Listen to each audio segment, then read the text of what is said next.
Ladies and gentlemen, a very warm welcome here to the Ireland Esports Collegiate Series, powered by natives. I am Sandbag, first time on the desk here, and joining me, my guiding light throughout this, Zathos, how are we doing, sir?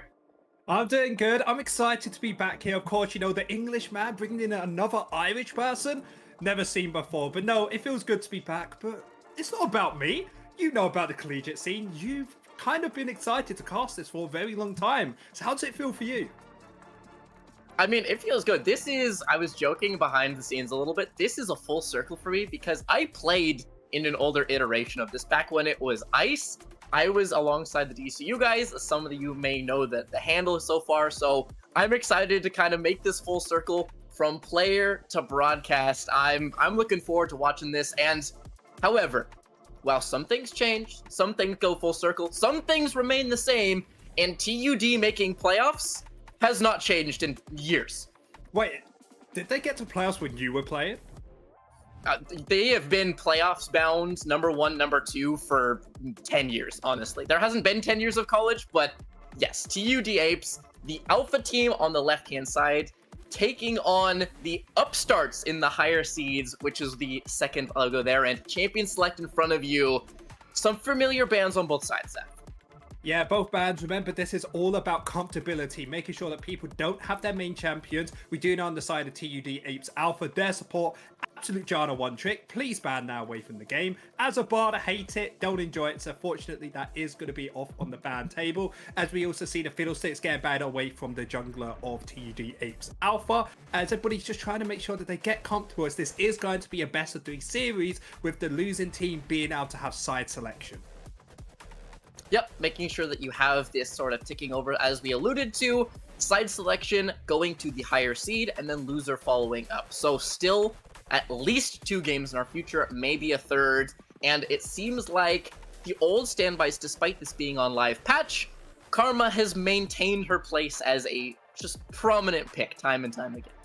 Yeah, this is actually a really good pick for how TUD Apes Alpha like to play, because when they have a support and a mid laner who are very range focused, try and make sure to poke you out and mostly just try and scale up, this Karma can be placed in towards the mid lane, even to the support, AD carry or top lane, so it's a quad flex from them. However, on the opposite side of TUD, they've gone for the Kaiser instead, going like a little bit more aggressive. I'm excited to see if this is going to be the AP variant I have seen getting a little bit more popular in solo queue. I believe LS was the main person to say please pick this, and with the AP variant, it isn't very strong in the early game but can do huge damage later on. Yep, some things have continued to this Eclipse style AP, kind of dipping into a little bit of everything to max out those evolves, and a champion that I near and dear to my heart, the Zillion pairing alongside it. This is gonna be a good series, Exactly, they're going to run into your face. Either they're going to kill you, or if you kill them, they're just going to get themselves a reset and kill you again. So a great pickup from the Daredevils, having a very strong bot lane. There is still a small opportunity for Zillion or Kaiser to go towards the mid lane, but do expect this to most likely be towards the bot side, as TUD Apes Alpha have instantly locked in that Wukong, got a couple buffs back here in 14.5, allowed his Q range to be slightly longer beforehand, and Uz has a bit more damage on top of it, meaning he's kind of become one of the strongest junglers in the game, as it has that good reset, has that good engage potential that this team needs when they are more of a poke variant type style.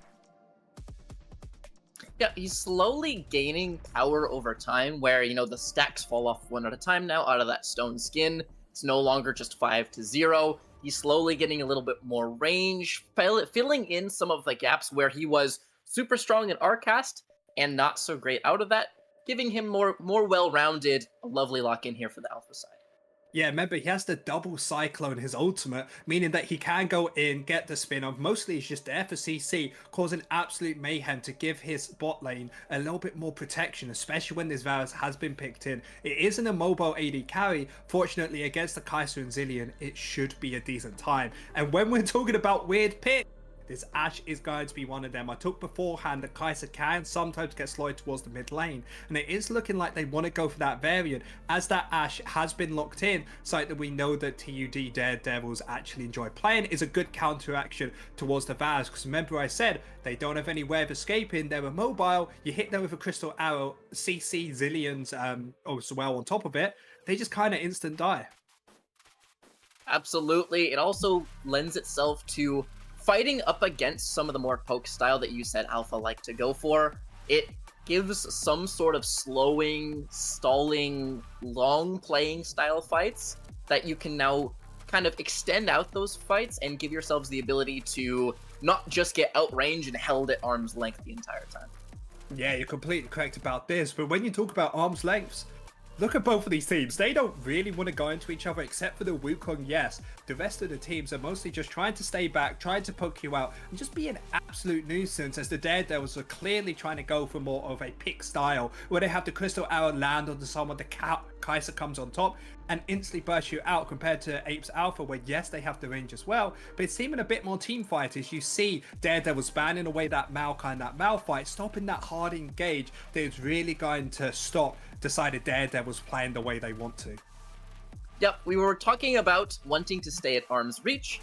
4 consecutive bans that completely ruin that, right? A pair of unstoppables, well, actually 3 unstoppables here with that Cataclysm on top of it. Maokai, while technically not unstoppable, you don't get to keep him out. We have seen that for like 17 patches in a row. If he wants in, he will be getting in, so making sure that they can play these spacey style comps, and Poppy continuing to feed into that as an answer into that Wukong clone hit. Yeah, the Poppy, we said that decided Daredevils wanted to have a disengage tool to allow them to poke them out and try and find these fights mostly front to back, and that Poppy is that big front line with that W of the unstoppable will mean that Wukong's could have a very difficult time to come in. They are going to try and counteract this by having the Camille with her ultimate, which is going to be unstoppable that you talked about before. But still, they can only lock down one member. They got to make sure that they can kill somebody straight away afterwards, because if they only focus one person, Zillion ult on top of them, and it won't even matter. That was exactly where the next was gonna go. If you're trying to pull the trigger on an engage, and we have some spice. I was gonna get to the Camille support potential, but Ornn lock-in will almost guarantee it. Hextech ultimatum, great. Locking down one, all the mobility in the world out of a Kai'Sa doesn't do you any goods. Chrono Shift, however, answers that in kind. If you're all hitting the one guy trapped in a cage, Zillion will not miss that 10 times out of 10.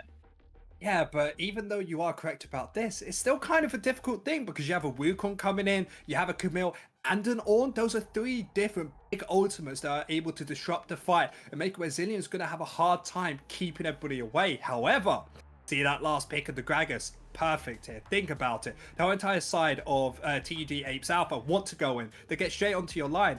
Just cast them back out, and then you can re-engage that fight. So a really good pick from the side of Daredevils here. You have to remember, Apes Alpha, before coming into this series, was meant to be the best. Remember, they are the A team for TUD. However, this Daredevils team, who hasn't been together for very long, has really been climbing up these ranks, and this has all been down to them knowing how to play as a team. Yes, they are worse in ELO respectively, however, they know how to play together, and they know their style, as each time they pick something that is going to be long range, have that disengage tools, and just play the way they know how to do.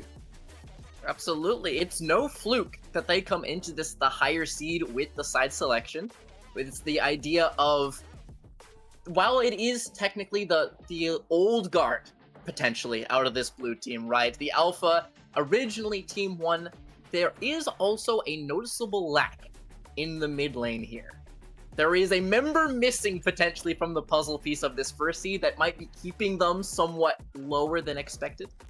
Yeah, so you're correct about that. So, of course, Arcane was a big member on TUD Apes Alpha, probably one of the best players we had in all of the Irish collegiate scene. He wasn't actually able to play too much, because remember, this is more for fun. People, you know, have things outside to do, a thing called a job maybe, that they have to get themselves working on, so hasn't been able to play a lot of games with them, and because of that, they've kind of fallen down the ladder, not really been able to find their foot. No, however, more recently, they have got better as a team. Now that they're learning to play for different styles, play more around this bot lane.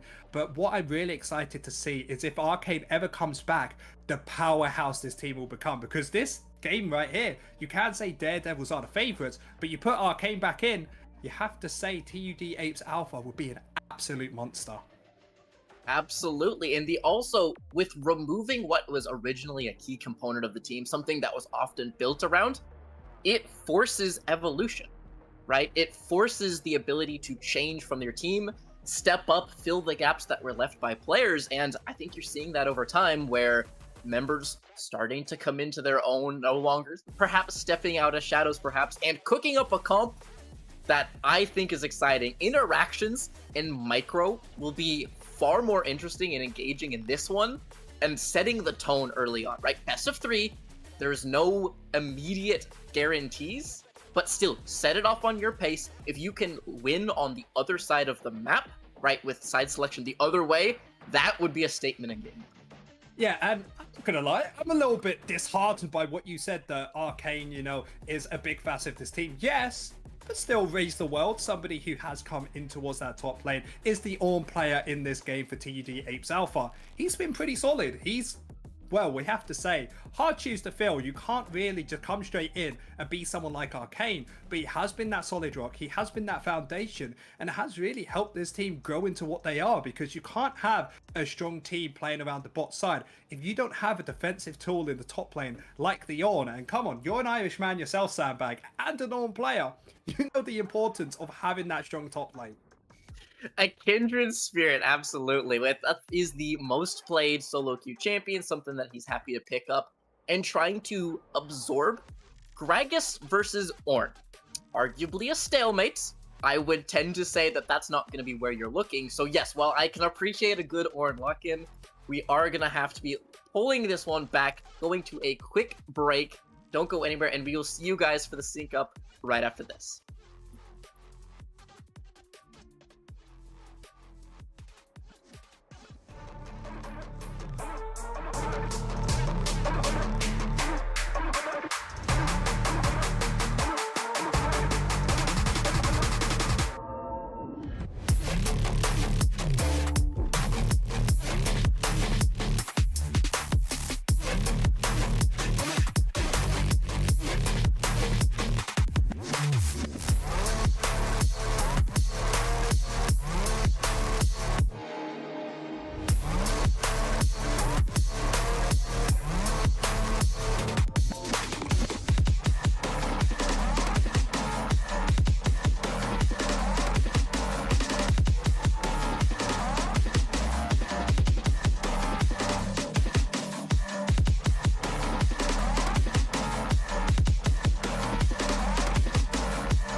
Welcome back, ladies and gentlemen, to the Irish Esports Collegiate Series. On to Summoner's Rift we will go. Game 1, TUD Daredevils taking on TUD Apes Alpha.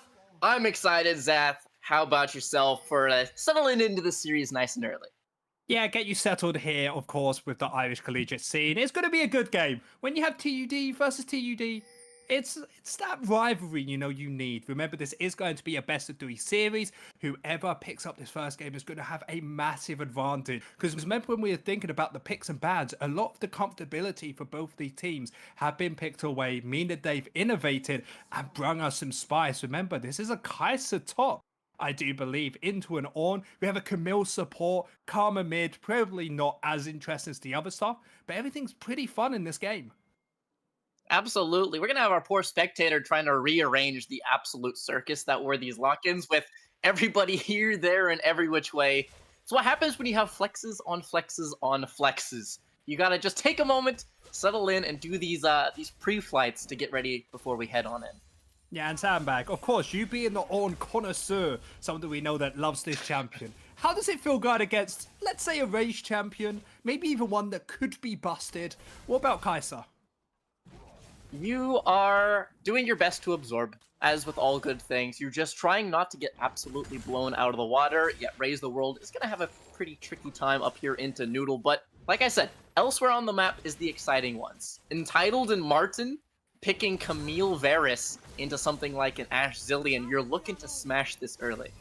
Yeah, and you see the double Hail of Blades as well, which means they're going to go for very early aggressive trade. Because the benefit with Camille, it pairs perfectly with a Q and the Hail of Blades. As you hit your Q onto a minion, you go straight on top of them, then you auto attack into that empowered Q, and it just deals so much damage. But I'm going to be really curious though, if they can actually find this first engage. Because when we think about Sprumble versus Max, they have a lot of movement speed to get out, especially with these Ashe slows as you see here.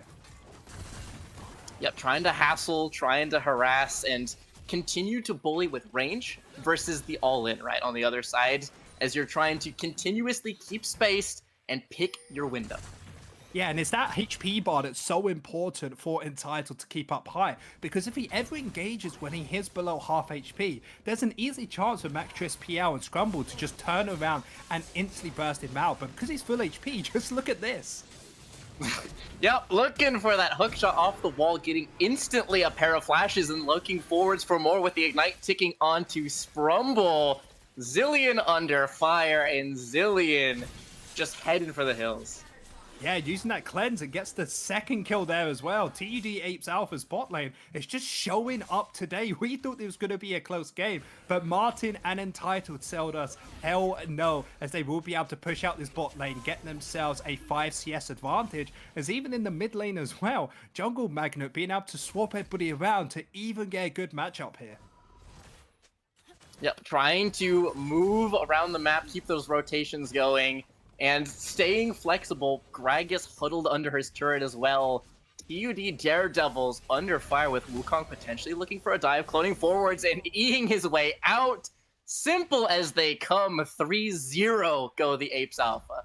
Yeah, there's not even an opportunity to flash there, because if he tried to flash away, Wukong instantly joins you, and you're dead already in that whole big stacked wave. Fortunately, he has that teleport to come back, so he isn't going to miss this. But when we take a look at the gold lead, it's 4 minutes into the game, and there is a 4.7k gold lead.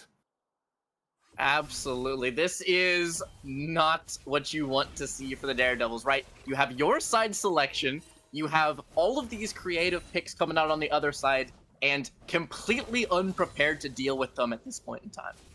But you do have to remember, when we look at the scaling from both sides, I still have to massively favor the side of Daredevil, because you have the double AD carry with your team comp, you have that Zillion for the extra movement speed, and you have 2 great champions to keep themselves safe. So if they're able to stack up, scale up, especially towards this level 6 mark, this is when they can stop everything Apes Alpha is doing. But before this, they're kind of in the gutter, especially this bot lane. When you look at this wave, isn't going to be able to get crashed just yet, and Camille can easily find engage as there are no summoners available, even on Daredevils or Apes Alpha. No, a very sticky situation down in the bot lane, as there's a hookshot not finding the mark this time, so Zillion will be able to slip away with his life.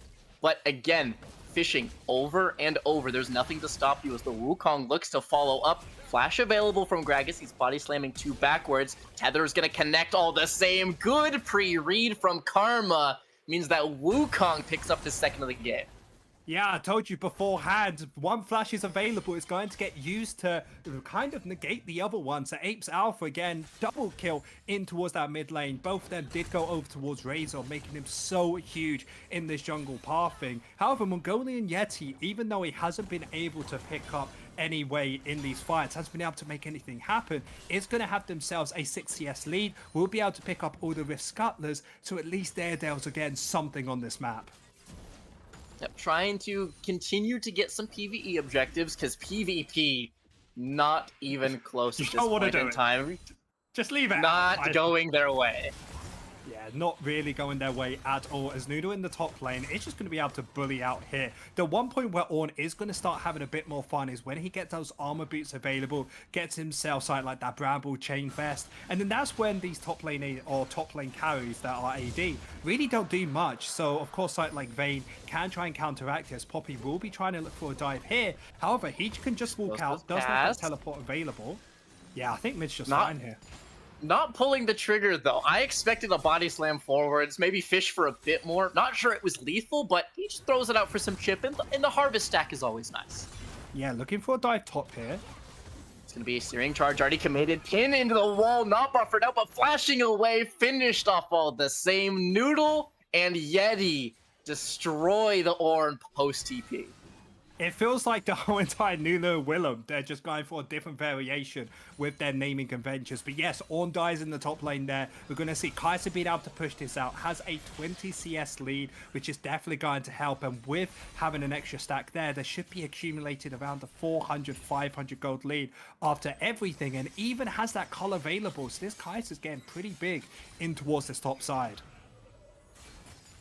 Yeah, a situation where the scaling is gaining leads despite the cull is a terrible, terrible sentiment for a tank. So looking elsewhere, getting leads, but Sprumble under fire, eating the hookshot out of the Camille, who immediately looked for the exhaust. Ash fighting there into a corner, but dive is executed beautifully. Jungle magnet soaking shots, and Alpha goes 6-1 8 minutes in. Yeah, look at Daredevil's bot lane. All of their flashes and all summoners were completely down, only having 10 seconds as they were up. So Apes Alpha had such a small window to do this. But from their win in the mid lane of killing that Gragas, able to push out, allow Jungle Magnet to come down and pick up that double kill in their bot lane, getting them even further ahead. And I expect when the AD carry of Martin finds a reset, he should be able to complete his first item. There it is. Already has the Yomus at 8 minutes. Yomu's completed 1200 CS or 1200 gold up early on in this one. Martin and Entitled haven't even hit the all-in spike yet. This isn't even ultimatum available, so you have to play incredibly safe out of this Daredevil's bot lane, or any engage becomes point and click. Well, you talk about the point and click. Yes, it is going to be dangerous for them. However, Zilean Ultimate is now available, can be used to allow them to stay alive. But my biggest issue is if they don't have enough damage to try and stop them afterwards, they can just find that re-engage and die yet again. So Apes Alpha with a very good job at being able to win out on this bot side. You see Entitled, he just knows this lane is his and he can walk up whenever he wants and can just try and bully them out. Yep, and honestly, there becomes a point in time with the space versus engage champs where you can just walk to the side of the wave and S-key. And you walk up engage range, you die. You walk out of engage range and you lose not only the gold, but the XP. And we are perilously close to that as the flash is once again forced. Chains of Corruption, Zilean ult will be able to bring them back from the dead temporarily, but still some's available. Camille ult on top. This is a one-time denial. Next time, not so lucky. Yeah, take a look at the Hextech Ultimatum, almost available for Entitled, so I do expect them to try and go for an engage shortly. We do see that Poppy is towards the bot side, but I feel like she's just going to keep scaling up, keep roaming around the map, as I expect Entitled and Martin to probably look for a dive pretty soon, especially now as Sprumble doesn't have that ultimate available. Especially if they can get eyes on that jungle, if they're able to find it underneath the tower with the explosive cast goes Magnet, Body Slam available, dashing forwards with it is Raven, and Karma is going to be chunked down to 200, unable to join for these grubs up top. Yeah, just look at this. Ash just trying to find that reset, but Camille hiding. They're looking. They're going to be able to finish the job they started. Camille now looking for more here, able to find that passive proc, ultimatum committed. Bomb 1 and 2 will find the stun and likely save the life of the Chrono Keeper, but at what cost to the structures?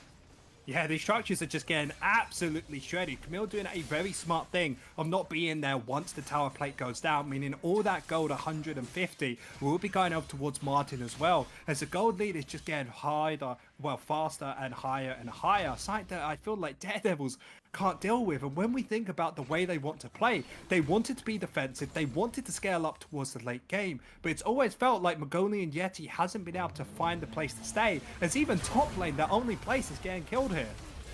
Noodle's gonna be forced to flash away from the first charge of the Cyclone, but the second will finish them off. Jungle Magnet on the roam, picking up their first of the game, the 8th for Alpha.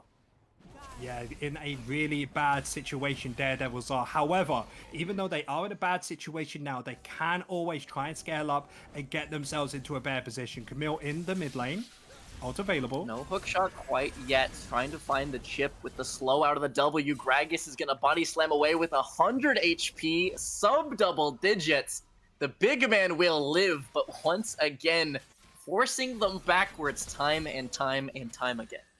Yeah, but Gragas used his teleport before this, so if he goes for a reset now, it all but secures that dragon over to the sides of Ape Alpha, and I feel like they just have to give it. So Magolian Yeti is just coming out of base, and then Title is just being this brick wall, making sure that no one can get past, and it allows Razor to be able to farm this up without anybody coming nearby. Nope, and you cannot check this. There is no world in which you're allowed to walk up and try and just go for something cheeky, maybe trying to look for a stall. If you go anywhere in range, as you called out, Camille will look to snap engage every single time. Yeah, and when everybody thinks about Camille, you think about top lane champ, but this far ahead is basically one. Enchanted Crystal Arrow, however, trying to find the turnaround, support's forced to flash away, entitled eating slow after arrow will be loosed upon the support. The Chrono Shift will keep them alive. Azillion's waiting for this Wukong disengage. 3 versus 1 though, the Monkey King not liking his chances, slammed to the wall with the Poppy, forced to flash away from the steadfast presence. No dashes allowed, and Daredevils pick up their lead bot. Meanwhile, Noodle finished off by the solo lanes. Alpha get their lead top. I still think that's kind of a win from the side of Daredevils, able to pick up a kill, allow your bot lane to at least be able to pick up one more stack, but they may not be done here.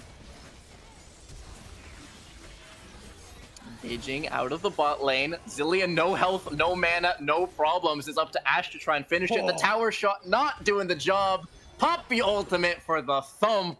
And bot lanes living on slivers across the board.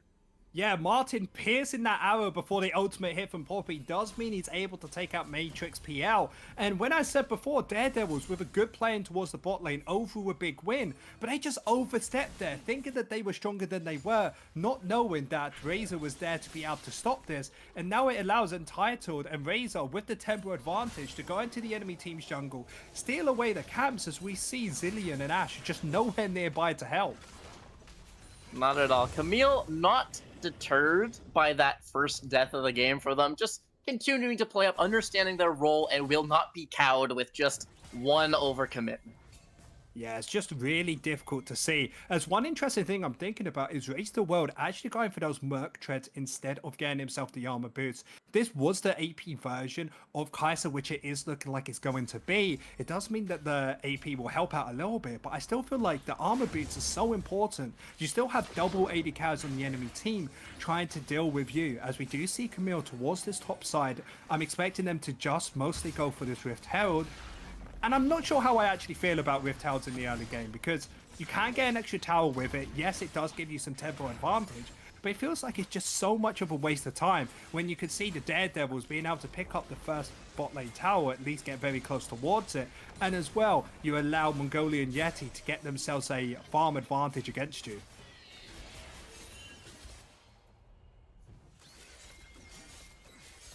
It's a difficult one which you truly have to think about. But when we get ourselves into the game, in towards the mid lane, we see Jungle Magnet trying to push out this wave. Remember, the next major objective is going to be in 2 minutes and 11 seconds. And I do expect the side of Apes Alpha to keep looking for this, because if you want to stop a team from trying to outscale you, try stop them from being the strongest team in the game, is by trying to push this tempo and having 2 dragons to the name. By the time they scaled up, you already have got yourselves the Mountain Soul, and by that point you're going to be stronger than the enemy teams. You're going to be able to absolutely smash your way through those fights. So if you have gold advantage, meanwhile, in the mid lane, knocking them down with the stuns, Matrix is finally going to get some revenge from the bullying bot lane and pick up the leads in the mid. Jungle Magnet will fall as Wukong is forced out by the bot lane re-engage.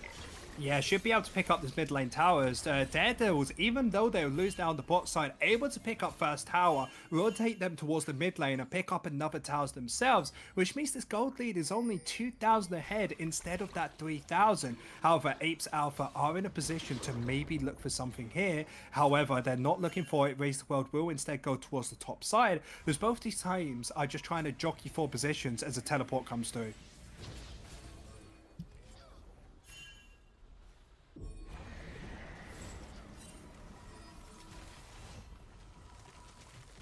With both of these teams going for their resets now, they will actually be placing this Rift Herald in towards the mid lane. Camille will be the one piloting this and getting themselves that tower towards the mid lane. And this is actually a really smart time to do it, as we know that the Poppy and Kai'Sa had to reset to get themselves ready for the Dragon. So they will get themselves 2 hits and maybe even the second tower. As we know how strong Apes Alpha are going for that first engage, it will mean the Max Triss, PL and Sprumble will have to come off this tower, allowing Apes Alpha to get themselves ready for this Dragon that's spawning in 20 seconds.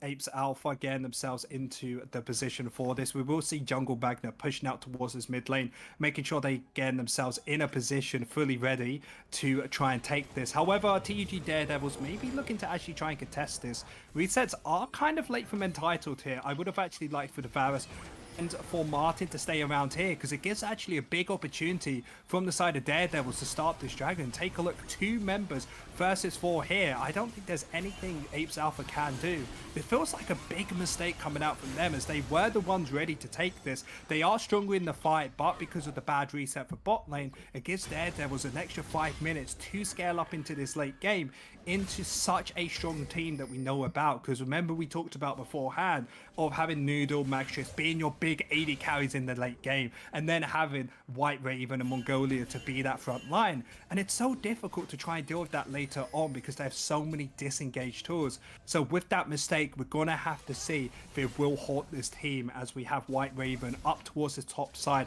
making sure that he is able to stay in this lane as long as possible. But I really want to see Daredevil play around this Kai'Sa on the side lanes, because this is their real big power point. Because when I think about Jungle Magnet and Raise the World, no one can actually really deal with the Kai'Sa in a one-on-one, as they will be looking for the play here. Jungle Magnet going for the engage, going for the flash forward actually. Noodle dealing huge damage, has the ultimate available to join in, does it, and gets the kill. Meaning that Noodle, with that extra kill, leaves an opportunity for Apes Alpha with Prio in towards the top lane to get themselves that tower, and then Sprumble in a 1v1 up in the top lane has the ultimate available for Zillions. They need to just wait here. I think they should go for the re-engage here, would be a good opportunity, and they do so, getting themselves to kill onto Sprumble, as it feels like an absolute just side-on-side battle of Apes Alpha winning up towards this top side, and Daredevils getting themselves on the bot. Yeah, unfortunately, has to flash out of the tower range there to try to save himself. Will get caught anyway, has to, after burning his ultimate. Now, Daredevil's doing a great job to cleanse away from the Ash Arrow. Will mean that Martin is safe for the time being. And it is like you said, even though they're down a lot of kills, they've been actually managing to get all of these gold bounties off of, you know, the first tower. They managed to get the first tower bot, they managed to get the tower mid, they managed to get that Drake. And it gave them so much more gold to be able to stay in this fight. Now, like, even though they're down 8 kills, they're not that far off in that gold lead. And Jungle Magnet getting cut out once again in mid lane, giving a kill over to Matrix. Yeah, this feels like the big mistakes coming out from Apes Alpha, as they had such a good early game lead, but they're just falling apart. Remember, there were bounties on every single member of Apes Alpha except for the top lane, and now there are only 2 left. Of course, this is going to be on the major carries of the Wukong and the Varus, but they can't keep giving over major shutdowns, especially towards the Kai'Sa and the Ashe, who have 2 kills apiece, 2 items already completed onto Noodle. This champion, once he gets that 3rd or 4th item, starts to really pick up and become this major damaging threat. So I do hope that Apes Alpha can start pushing this game just a little bit more. So they should be the heavy favorites, are they? Are Team A, not Team B of TUD. Yeah, trying to take over that title from the A team. They want to show that they can do it, and so far in this game, they're not completely out. As we said, only about 3k, they're only now about 3k gold down. Map state is pretty even. Yeah, in a pretty good position here. That is actually going to get sniped away. A little bit of extra gold in towards that Martin's pocket. And when we take a look at all the items on both of these teams, you have to say Apes Alpha in a great position. Has those 2 items completed for Martin. Very close to getting themselves the Mirror Mana as well. Did actually get that tier very late, so it will take a while to actually change over towards that. But same for the jungler, everybody on the side of Apes Alpha completing that 2nd item, so we're going to have to see if they want to start looking for the plays now as White Raven. Yeah, White Raven gonna go in with the explosive cask to finish it off, catching onto Martin, who had that cleanse used earlier from the Enchanted Crystal Arrow from Matrix. So they're just gonna just knowing that that is down, they're just gonna capitalize on it, and they're gonna shut him down. Yeah, 750 gold over towards your AD carry. You are not going to be complaining about that. I do apologize. It did actually go off to White Raven. And you can start seeing that they're starting to punch back. They're starting to scale. And the big difficulty is they have that Zillion ultimate. So if Apes Alpha ever want to just focus one person, they can instantly come up, and it will open an opportunity for either Noodle or Matrix to just free fire into the back line, especially with the way both of these 2 have been building. They're going to do huge damage if you give them the time to do so. Yeah, and now we're just kind of in the lull before this next Drake spawns. Only 30 seconds remaining on it. Gonna be a Mountain Soul, so gonna be great for this Ape side if they can actually manage to get that, you know, extra shielding on top of the Karma shield, and especially on an Ornn and a Wukong, gonna be meaning that you're, and a Chameleon means you're gonna be living a lot more at these fights. It's gonna be a lot harder to just execute like they have been getting caught. Now, as they start to rotate in for this, gonna go in straight away with the clone. Gonna knock up 3, but it doesn't matter. The damage is there. Kai'Sa manages to get that one. Now chasing down onto Martin, but they're caught off guard. Poppy got or the Entitled gonna be doing a great job with the Camille to manage to knock him down. Now with the Hex ultimatum, gonna be caught onto Matrix. They're so close to getting these kills. Sprumble on 1 HP, gonna be running out of this fight. And the blast, the explosive gas gonna be catching on the Jungle Magnet. He's not going anywhere. White Raven gonna finish that. And now the backtracking from White Raven has to try to get out of this here. Has the flash, or doesn't have the flash available, so just gonna have to try to fight his way out. Sprumble can't really help him very much. And Raise the World gonna finish off that one. Yeah, cleaning up everything here, really showing why he is going to be the top laner for Apes Alpha, getting himself a double kill at the end of that. And a really cool thing he did was he made sure to stay right on top of White X Raven, so he didn't have an opportunity to belly slam away from him, picking up another kill from his team. And because his team died earlier on than the side of Daredevils, they're easier, or they're quicker to get out on this map, and this should secure the 3rd dragon over to the side of Apes Alpha. Yeah, Drake is still up. TP's coming in, though. They don't want to give this up completely. Poppy is in the area as well. So just trying to clear out the waves and do what they can. Entitled meeting them in kind, though, in the jungle, trying to slow them down as much as they can. Drake now at 4,000. Kai'Sa W coming in as the fight begins once again. Yeah, Raise the World being quite tanky here. Should be able to take over. Yeah, and here it goes. Poppy now getting rooted down. Raise the World trying to finish that one off. Matrix actually going to use the blast cone to come in. Razor going in with the clone onto Noodle as well, but Noodle doing a great job of spacing away from him. Fight on the backside as well. Entitled trying to get onto Sprumble, but it's not happening. And all of a sudden, Apes Alpha get the Drake, and they're turning the fight around. Just Noodle and Sprumble caught out in an awkward position here. Ultimate is going to go down onto the Kai'Sa, which he is going to get the res, but you're surrounded by 3 members, so you're going to get knocked down just as quickly.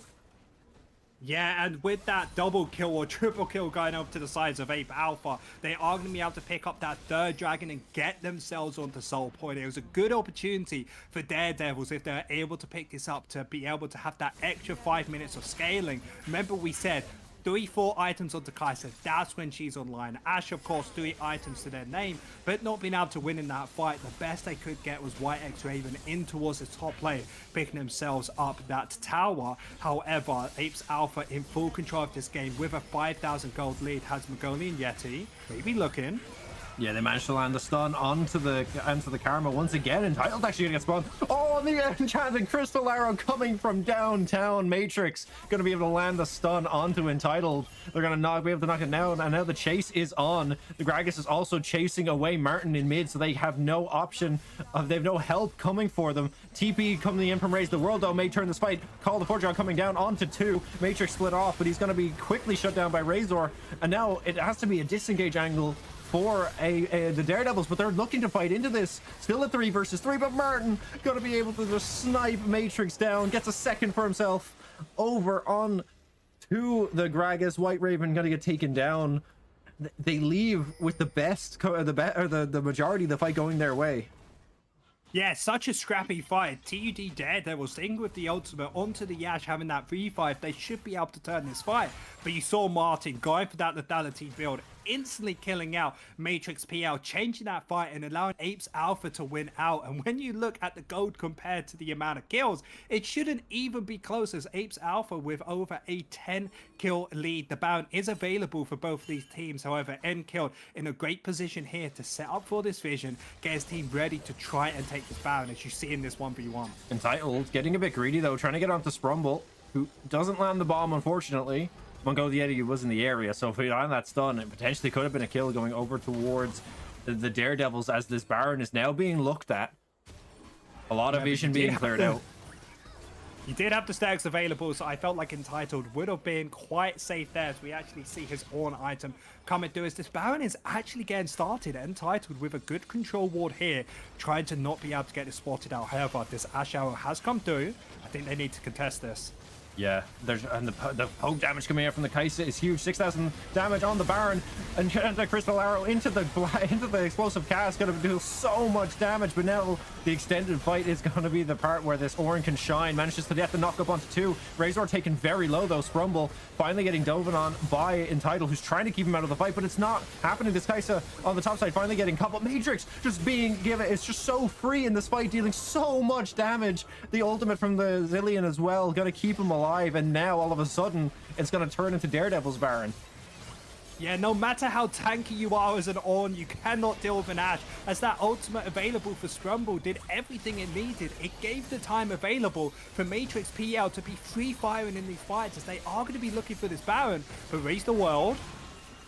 Yeah, they had the opportunity to turn onto this here, but the Baron's going to be free hitting onto Matrix, taken so very low. Has to flash over the wall. Raise the World going to get the flash onto him, and now all of a sudden, still, this Baron fight is still going. Baron gonna be reset though. Mongolian Yeti taking very low, but White Ravens here, and they have a lot more damage to be able to try to take this Orin down. But Martin's also back, so they can't really stay. Oh no, it's just so scrappy. It's so bad, but they managed to get a kill each, and the fight finally ends. Both of these two members, the AD carry of Martin and White X Raven, all after their death scream start running in, try and get themselves into this fight, and just die instantly straight away, straight with another 30-second cooldown before they can get themselves back onto this fight. And nobody's really been a big winner except for Daredevils, because the longer this game goes on for, the longer they're able to withstand them from taking the Baron, the better they'll be off, as it will allow this Ashe to get stronger and stronger and stronger, because there will come to a point where the Kai'Sa and the Ashe will be able to get to Raise the World, and that should be hopefully to Ashe's next item if he gets Armor Pen. They have fought for so long that the next dragon has already spawned. Which is an insane thing. Also, like, shout out to Daredevils, they have been behind this entire game, but they have managed to keep the gold lead within like 3,000 or 4,000. It has never like skyrocketed for Alpha, which is commendable seeing as how back and forth this game has been. But now, as I said, Drake coming up, this is the soul for Daredevil, or for Alphas. So Daredevil's gonna have to try fight into this one. Gonna have to see what they can find, and so far the pit is theirs. Mid-wave is even, so really priority for either of these teams. Drake just pulled out. Looks like it was about to reset. Mongolieti gonna stop it from resetting as the arrow from the Varus gonna come in. Razor looking for the flank now, though. Mongolieti manages to get out of the pit in time, but there it is, the clone on top of him. Noodle, the Ash arrow goes wide. The fight is very split, but Mongolieti gonna be the first casualty of it. Explosive Cask now coming down to push Razor away from White Raven, but it doesn't matter. Entitled now once more trying to get onto Matrix. Jungle Magnet actually going to use that mantra Q to land onto the Ash. Going to deal so much damage. Falls in the meantime, but it does mean that Drake is going to go over to Apes Alpha. Yeah, and that isn't just Soul Point, that is the Chemtech Soul over to the side of Apes Alpha. And you think about how close these fights have been, how it's been with the smallest margin with this dragon picked up. It should mean that Apes Alpha should be in a great position to take this. However, there is going to be an AD carry top laner looking to take this, but Race the World just being the biggest tank, there's just nothing you could do against this. Yeah, 800, yeah, there it is. Drake is going to be taken. That is Chemtech Soul going to be taken down for them. Raise the World just gonna take some chip damage on the way out. Rumble actually burning the Zillion ultimate to make sure he doesn't go down. And this game has been so back and forth, and Daredevils could even still swing this. We've seen how that last Baron fight went, but now with that Chemtech Soul, having that extra armor and armor and magic resist of below when on low HP is gonna mean a lot for them here. As once again the Baron dance is gonna start. They are gonna spot it out straight away. 10,000 health left on this Baron now as the rest of the members of the Daredevils trying to come in.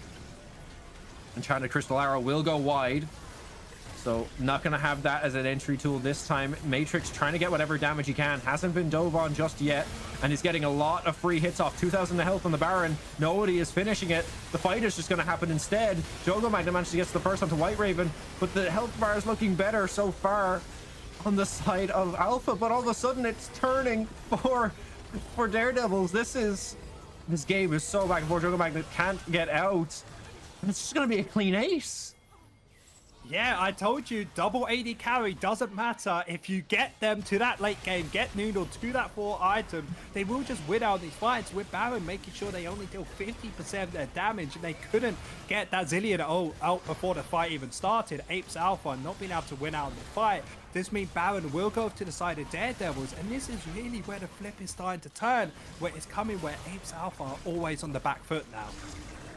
Yeah, Apes Alpha starting to, they've closed that gold lead down, and have, for the first time in this game, Daredevils are actually going to be ahead in gold. It's only so far up 300, but coming back from, I believe it was, what, 7 kills at the very beginning of the game to being up in gold.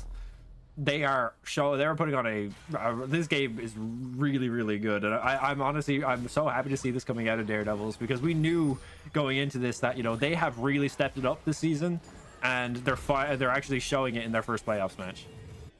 Yeah, remember, this is the second team of Daredevils. Of course, Apes Alpha with that more confident, having new member in towards the top lane, but they should have easily been able to win this with the early advantage they had.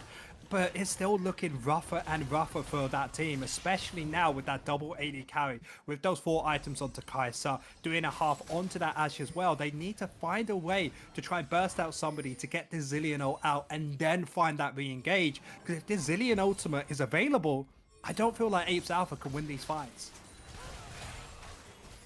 Apes Alpha doing their best here in this, but they've had those 2 Baron attempts so far. Both of them haven't gone their way. They managed to turn the first fight and stop Daredevils from being able to take the Baron, but in the second one they did just get gapped, and that Zillion ultimate playing a big part. And this Ashe also just so untouched to these fights, and you talked about it in draft with Sandbag. It is exactly what this Apes Alpha comp wants to do. They are trying to get on top of that backline.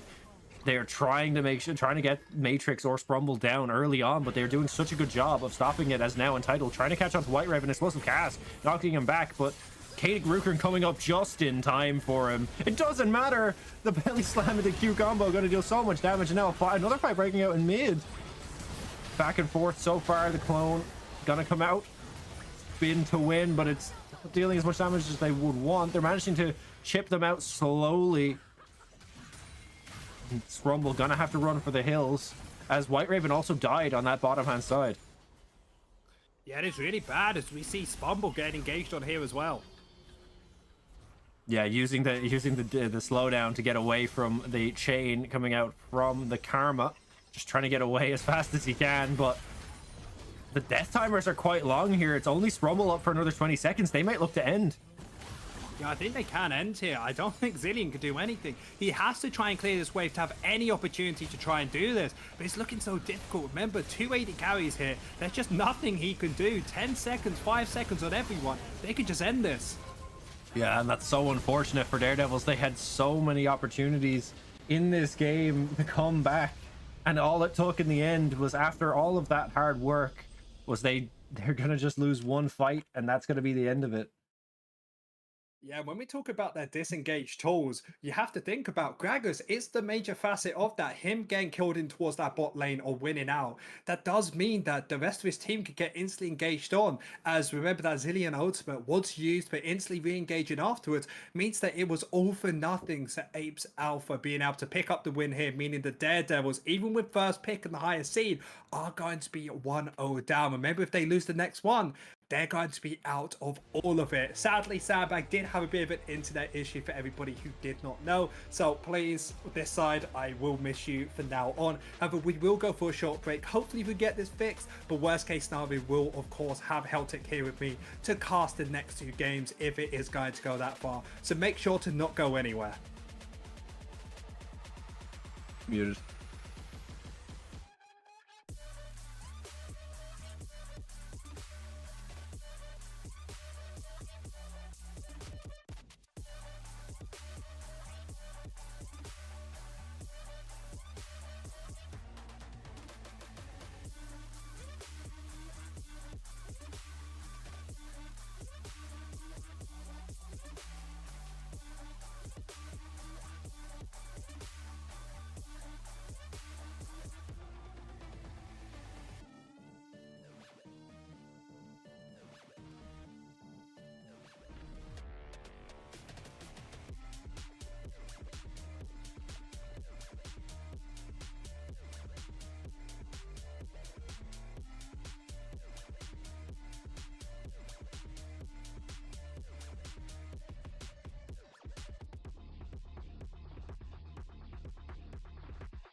Hello everyone and welcome back to our game 2 between TUD Apes Alpha and TUD Daredevils. TUD Apes Alpha defying what we thought was going to happen and actually winning out that game. One team fight to end it, and then we finished up that game. But we are back just to get our little sponsor read out of the way. We are powered by natives, brought to you by Monster Energy, Re-Raw, Dogpatch Labs, and GG Machines. Shout out to you. Without you, this stream would not happen. But yeah, joined again by Zathos. I had to step in over Sandbag. He had some network issues. It doesn't seem like they're gonna clear up, so I'm just taking over for the time being. If he comes back, he comes back, but I don't. It looks like it's not gonna happen. But yeah, not a very decisive game one. I think we can safely say it was back and forth until the end. It was basically one team. It was a Drake went one way, a Drake went another way. There was multiple Baron fights that were literally a coin flip, and then it was just one split team fight in mid, and then the game was over. So going into this game too, what do you think we need to see differently? Well, there's a lot of different things that both these teams could do, but TUD Apes Alpha, I'm kind of enjoying the way they played last time. Again, this early game lead and trying to push it forward. Of course, everybody knows their mid to late game was a little bit rocky last game. However, if they patch that up, I'm enjoying the kind of builds they were going for. They have actually gone for a slight different build, going for this Kai'Sa first pick instead, meaning that that double AD carry comp we did see from the Daredevils is impossible to do unless they want to have a different AD carry in towards this top side. But it seems like even the Daredevils are being a little bit daring with their draft, as they have picked up the Nunu and got themselves the Rakan. Instead of being this long range, trying to make sure that they can scale up towards the late game, they're going for early, they're going for gags, they're going to win this. Yeah, the biggest change coming in here as we look at the bans on both sides, completely different. They have left the Janna open, they left the Nunu open, they banned out the Zillion and the Gragas. So obviously those were the two takeaways for Alpha that were like, this, if they want to play a disengage comp, like these are the two things that are really annoying for us, so they're going to take those away. And they took away their own Karma. They're going to take the Kai'Sa, I assume, either for mid or top, and they have the Smolder coming in, or it could be Smolder mid too, actually. And we did see Smolder top. Smolder top was in LEC, yep. Right? It was all of it's possible. Was it Photon? I mean, it's probably G2 Photon. It doesn't matter. I think it was Photon. Yeah, it's playable everywhere. LCK, LPL, everything is playable when you're here in the League of Ireland. Remember, compatibility, name of the game, and compatibility for me, it's going to be that Bard pick, and it has been instantly locked in. Love Bard, great pairing with the Smolder. Smolder pushes the waves, farms under tower pretty safe, allows the Bard to roam around and be very hectic on this map. Now, TUD Apes Alpha now know that Smolder will be bot lane, and this Kai'Sa will be either towards the mid or top lane. So most likely gonna get that AD carry. Some people like to play the center into it, something we do know Daredevil's ADC does like to play, as it can scale up against it and be quite safe, but instead it is going for a little bit more of that engage tool side that we saw them pick up last game of that Ashe. And the difficulty thing I saw was Daredevils, they had a bad start, but then this Ashe started to really come online during the mid to late game. But then when it was super late, it felt like it kind of just fell off because the amount of engage onto it. And now, of course, less engaged on the side of Apes Alpha, but still with that Bard ultimate, might be able to hit her quite effectively as she is immobile. Yeah, the biggest thing we're going to have to see is what they choose to have as a main engage tool into this Ashe, especially because they have the Rakan Nunu, so they are going to be trying to come into this, which is actually kind of what Smolder wants in a way, is he really wants you to try to come and fight him so that you can stack up as 5 and he can throw his W through 5 of you and get as many stacks as possible, because we are still on 14.5. He has not been gutted yet. His ultimate is still at 225 stacks. He is still broken. I'm really surprised he like scraped by pick ban in game 1, because he is still super busted. Yeah, you're correct about this, but I talked about before, comfortability, making sure that when you're in these heavily aggressive environments, when you have to play at peak performance, instead of playing something that's newer like Smolder, which you haven't had as much time, because remember, they're still university students or college, like you say, at the Ireland scene. You have to study, you have to do things outside of League of Legends. They haven't had the time to pick it up. So I'm excited to see what TUD Apes Alpha are going to be able to do with this pick, because like you said before, good at scaling up, good in this late game, and it really feels like the tables have flipped, as Apes Alpha are more for late game compared to the side of Daredevils. They're all about this early, as they now have to pick up either their mid or top laner and then leave the last pick for one of them as well. Most likely I'm expecting the top laner to get picked up here, maybe picks like safe. We know that the Gragas was very useful for them maybe a tank like Ornn yet again, as it has not been bad away, but instead it's going to go for that Zeref, it's going to go for that range. And even though they have gone for more an engaged style, they're still sticking to their roots, having that range, having that way of being able to keep them at arm's length. Yeah, gonna be trading the Zereth coming in, and it looks like with that locked in, there's the Nocturne. So this is where this draft gets a bit fuzzy for me, because I don't know what do you put because is this Kai'Sa top again and they're putting something else? Like what?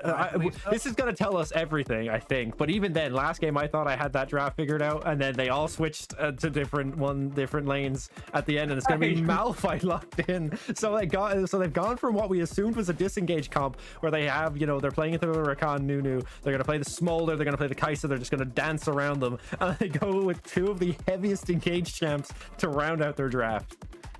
Yeah, and it's now super interesting from the side of Apes Alpha, as of course the bot lane will be farming up towards that late game, but the rest of them, level 6 is their go button. They're going to farm to level 6, expect a 6 camp clear coming out from the Nocturne, but once that level 6 hits, expect Bard to come towards the mid lane, expect the Malphite mostly to be under tower against like a Sylas, but this Kai'Sa, Nocturne, Bard in the mid lane, ult that tower, ult onto the enemy of the Zeref, and they can start blowing people up. However, Daredevils do have a few ways of counteracting this though. Yes, the Ashe and the Zeref are not going to have a fun time, but that's a Sylas, and if anybody's ever played against AP Malphite, probably in something like just imagine that, but just builds AP anyway and has abilities except for the ultimate that deals damage, and then you have Sylas, as he's going to be absolutely one-shotting Smolder or Kai'Sa in one of these fights. Yeah, this is a disgusting game for a Sylas. Think about the ultimates he has available to him. That, like, he even has Smolder ult available to him, which is super annoying because he basically just, like, Smolder's ult is just a buffed version of Rumble's ult. So having that on a Sylas on top of, as you said, a Malphite ult, a Nocturne ult, a Kai'Sa ult, and even a Bard ult if you really need safety as well. They've kind of given this Sylas so many abilities to be able to use here, so many tools that he can use for different things. And it also helps them if they do want to go with this, you know, Rakan Nunu, they can just take that Nocturne ult, store it for a little while, and then when they want to go to just like try to blow someone up, they can just pop that Nocturne ult off the Sylas and try to get onto them. Yeah, but we're going to have to see if TUD Apes Alpha will actually be able to pull through on this second game. Remember, they weren't actually meant to be favourites coming in. The B team of the Daredevils did better in the regular split.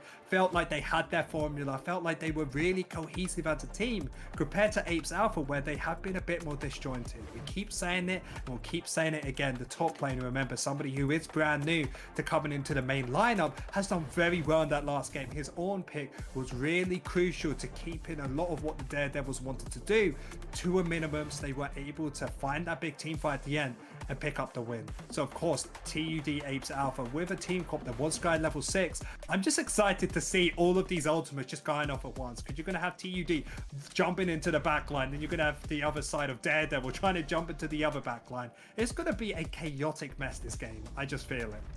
Yeah, but it's only going to be a few more minutes before we get into this game. We have to wait up for that pesky spectator delay.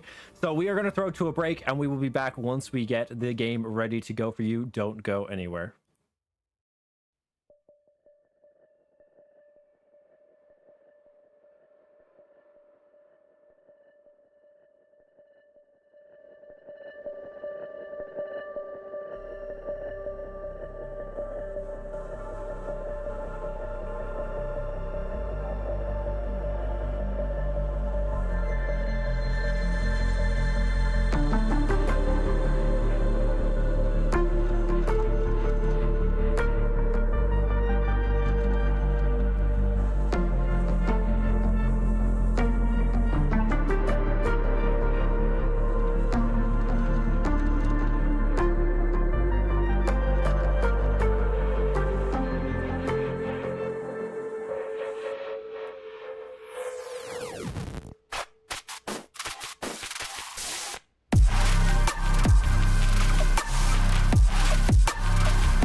Hello everyone and welcome to our second game of the evening between TUD Apes Alpha and TUD Daredevils.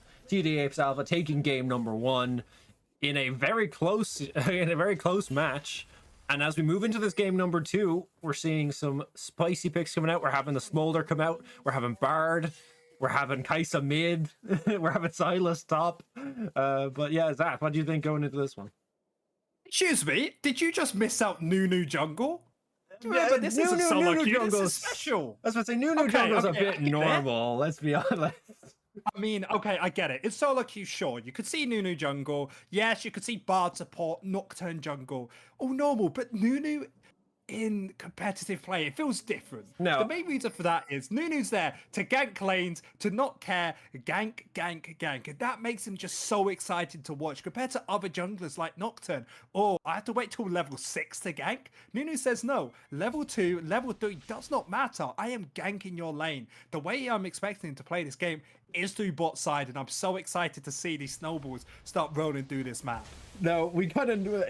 I think with a username like Mongolian Yeti, we can expect the Nunu on this player, and especially because it was target banned away from him in game number 1, they left it open here, so of course he's going to take his comfort. He didn't have a great time on the Poppy in that game number 1, but as we move into this game 2, like you said, I think he's going to have a lot more early game impact. Entitled actually get spotted, and Sprumble going to use the W dance to get on top of him, but doesn't manage to land it. So there's going to be some little bit of trading. Martin trying to build up those smolder stacks early on.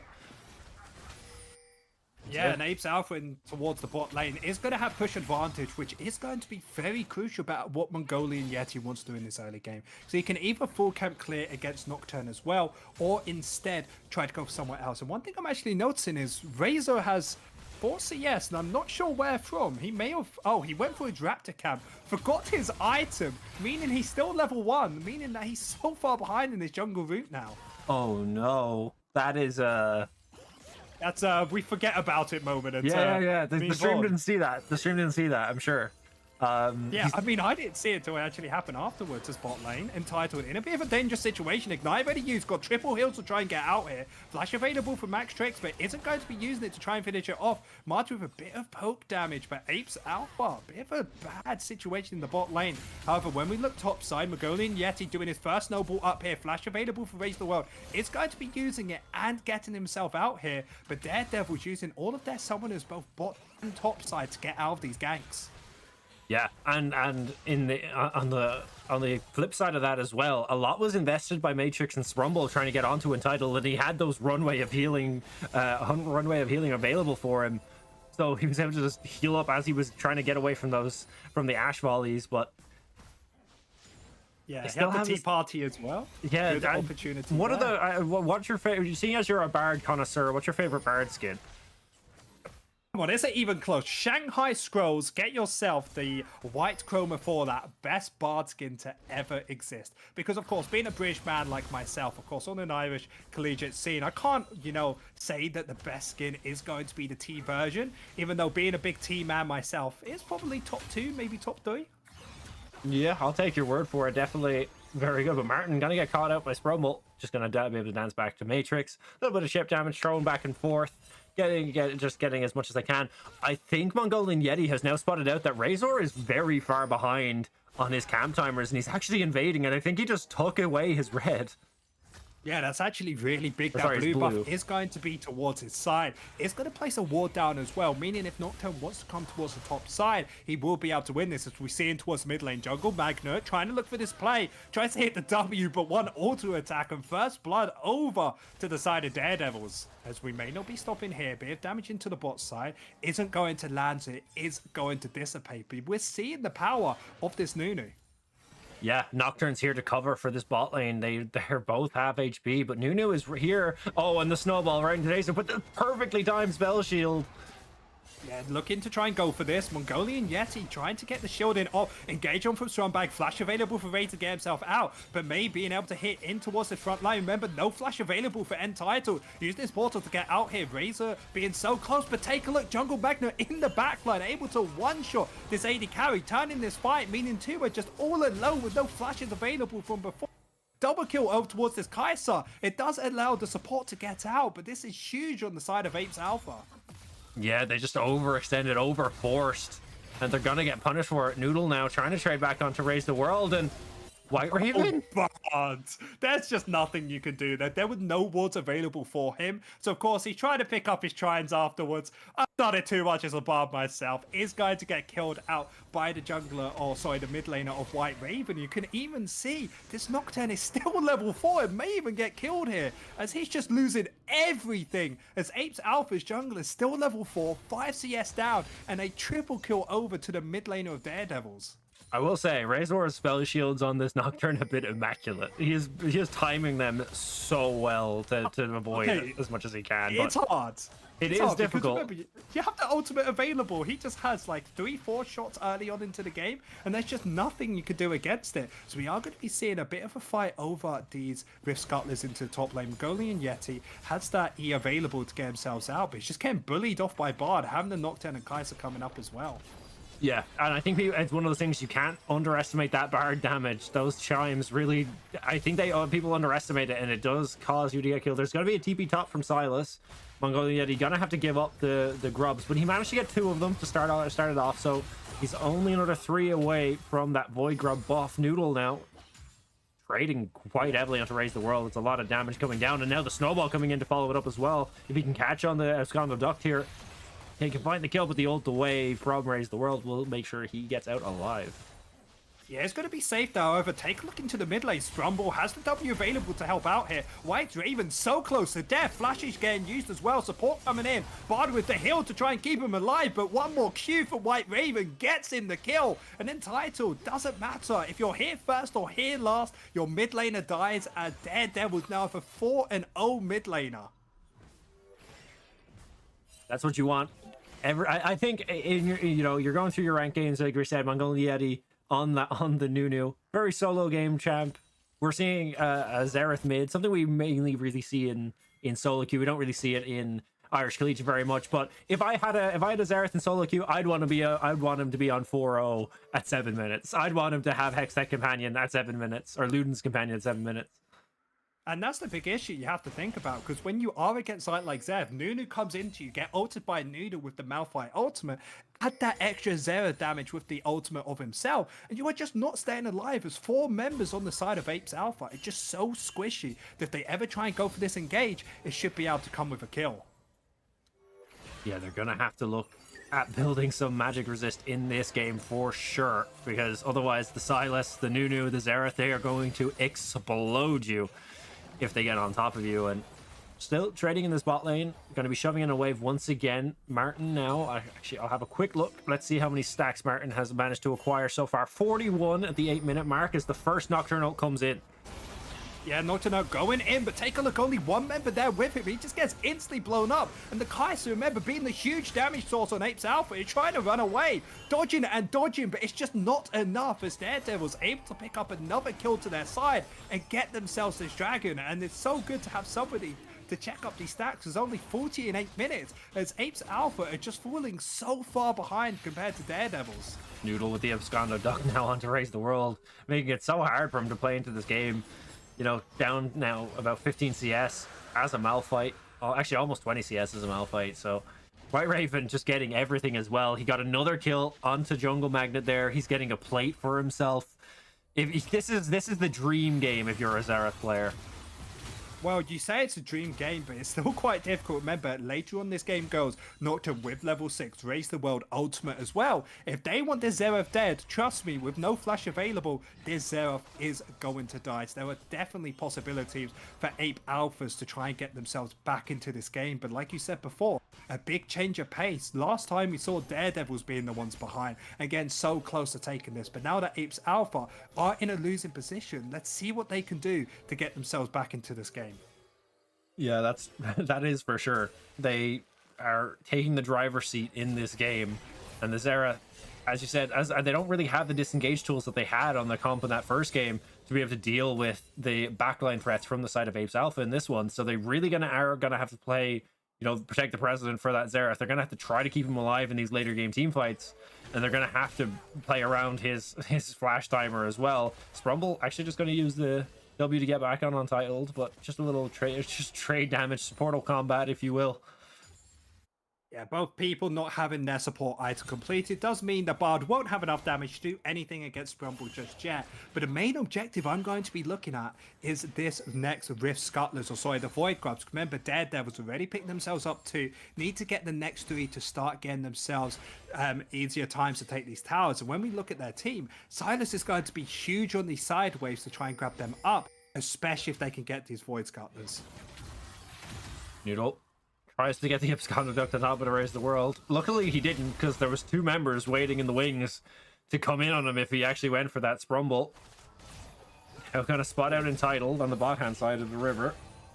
Just a bit of poke damage there isn't going to be alleviated much. However, nearsighted Hughes needs to go in now, and he does. Nunu's going to be the one that he engage on. Has White Raven behind him, and it is going to dissuade the first engage. Remember, ultimate available for the Malphite, but that is going to be it just yet. Big ultimates used. Now, like I said, 2 of those Void Grubs went down in that first set of them. So they need to get all 3 if they want that 5 grub buff, but now the fight gonna start once again. Yeah, first engage is going to be trying to insta-kill Bob, but no one wanted to finish him off. Allows him to use the portal. Ultimate available, but Zev still with a note left, should be able to pick this up. And now with a 6-0 Zev and full control over this side, it should mean the Daredevils will be able to pick up these Void Scuttlers and maybe even more in this mid lane, as White Raven, just so scary here, has the ultimate available to get himself into the backline if he wants to, but I feel like that's going to be it. Another tower play in the mid lane, and everything's coming up Daredevils. The big thing is that tower blade is spread across multiple members, but it still doesn't matter. A tower blade is a tower blade. It's gold going over to the Daredevils that you really don't want to give them if you're TUD Alpha. Now Silas going to be taking those Void Grubs with a Mongolian Yeti, and like I said, they need to get to 5 to be able to get that buff, and a TP in the bot lane coming in. Yeah, and just leave the Ashe now. Get out the Calm when you can. As they are just all but dead with that teleport from Kai'Sa, as a 4-member strong bot lane allows them to pick up the kill. But that's pretty much it. As you see Mongolian Yeti in towards the top side, getting themselves anything they can and just pushing out these side lanes. Yeah, they're going to grab that 5 grubs, which means they do that. They have that extra true damage and the extra grubling spawns. When they siege on towards towers, TP now coming in to cover for this bot side. Silas got to commit his TP, and I think that is a good reaction coming out from them. They were stacking up around the tower and pushing that wave in. And honestly, I think it was a great response from TUD Apes Alpha. They know that they can't get the grubs on top side, as now, finally, they catch him off guard. Yeah, in the mid lane, we said he needs to be the person to die. They need to get the bounty, as 1,000 gold goes over to Jungle Magna. Yeah, back in the game for him. 2.3k gold lead now for Daredevils, but that is going to continue to shrink as more plates, more kills are going to start going over their way. So far, looking great. good for Khan. Goes for the big engage. Does have the W available. Noodle not actually finding that hook, so they can't get onto this Kai'Sa. And then the Malphite using that re-engage. It's going to do a bit of chip damage, but it seems like everything they're trying to do is for nothing, as they will be trying to get themselves ready for the dragon spawn in the next 30 seconds. Yeah, reaction speed from Jungle Magnet, definitely what saved him there. That flash right before the Absconder Duct actually was about to hit him, saving his life there and making sure that the fight doesn't go the wrong way. But like you said, Drake is coming in now, as I've just realized the Drake timers are not working, so I will get that fixed right away. Yeah, 2 seconds till the next dragon is available, and it will just be started right away by Daredevils. They did a good job of trying to deny the Drakes early in the last game. They managed to get that 3rd Drake for themselves and actually managed to help them stall it out. and keep them in that game for longer. I actually really like this play coming out from Apes Alpha. Try to slow them down on this dragon, make sure they can't pick it up too quickly. As you see towards the top side, picking themselves up the Rift Tower, making sure they give the Kai'Sa as much gold as possible, as I do expect this Rift Tower to get placed towards the mid lane later on to try and crack open this base. Because when we look at all of these towers, none have been done just yet. Yeah, very minimal damage coming across all the TUD Daredevils, sorry, tier 1s. Whereas the mid tier 1 for Apes Alpha is looking pretty bad. Noodle potentially can try get it on the next wave, but he's just going to opt to leave it for now. Help his team out in the jungle. They're looking to go on to Entitled and Martin here. But the CC doesn't land, so Entitled is going to get himself out to safety. And that's the one benefit of Bard is you can get yourselves out really whenever you want, but still playing with fire there. Yeah, has to be careful after using that magical journey because they will just get caught out and CC'd once again. Rakan's abilities aren't on that high of a cooldown that you can just walk back into him right away. Yeah, Rakan even had that ultimate available, so could have used it if they wanted to try and kill him. And I feel like they would have been in a great position, means that Martin would have been all alone towards the bot side and could have been able to pick up that first tower. However, it isn't going to happen as Noodle towards the mid lane is going to use everything, but he's just too tanky. He has those magic resist boots. As Jungle Magnet in towards the top side is just blown up. No matter if you kill him once, you won't kill him twice. With 7-on-1, he's able to pick up a kill. Yeah, that's his third or fourth kill coming out from that ultimate, doing a great job of actually managing to land that ultimate from coming out from the Xerath. As Sprumble now just getting hit by Entitled, a Chime coming back up, doing a little bit of damage. But Sprumble needs to be careful here. Okay, yeah, magical journey away. I was just thinking, but enchanted crystal arrow comes Crystal out. Arrow lands. Goes in. Sprumble has the ultimate available. Use the flash forward to make sure the bar portal doesn't actually stop him. Entitled all alone gets killed out, and it just feels like over aggression from this team. The big thing is there's a cross map coming out on the opposite side as well from the side of TUD Daredevils. They're going to take that tier 1 and get a kill in bot lane. Yeah, and Daredevils are just on the front foot. There's a reason they were meant to be favorites here, as we can even see not just top, not just bot, but everywhere's being aggressive, and this is what we were expecting when you have a name like Daredevils. Just continuing the noodle fight in mid between the original top laners. Continuing to just trade damage back and forth. Not really much happening over there, but finally, the big thing is that kill going over towards Matrix means he can get online a little bit faster. Like we said in that last game, Matrix was doing so much in these extended team fights. He was just being untouched, and especially because White Raven's gonna have a big target painted on his back when we get into the team fight stage of this game.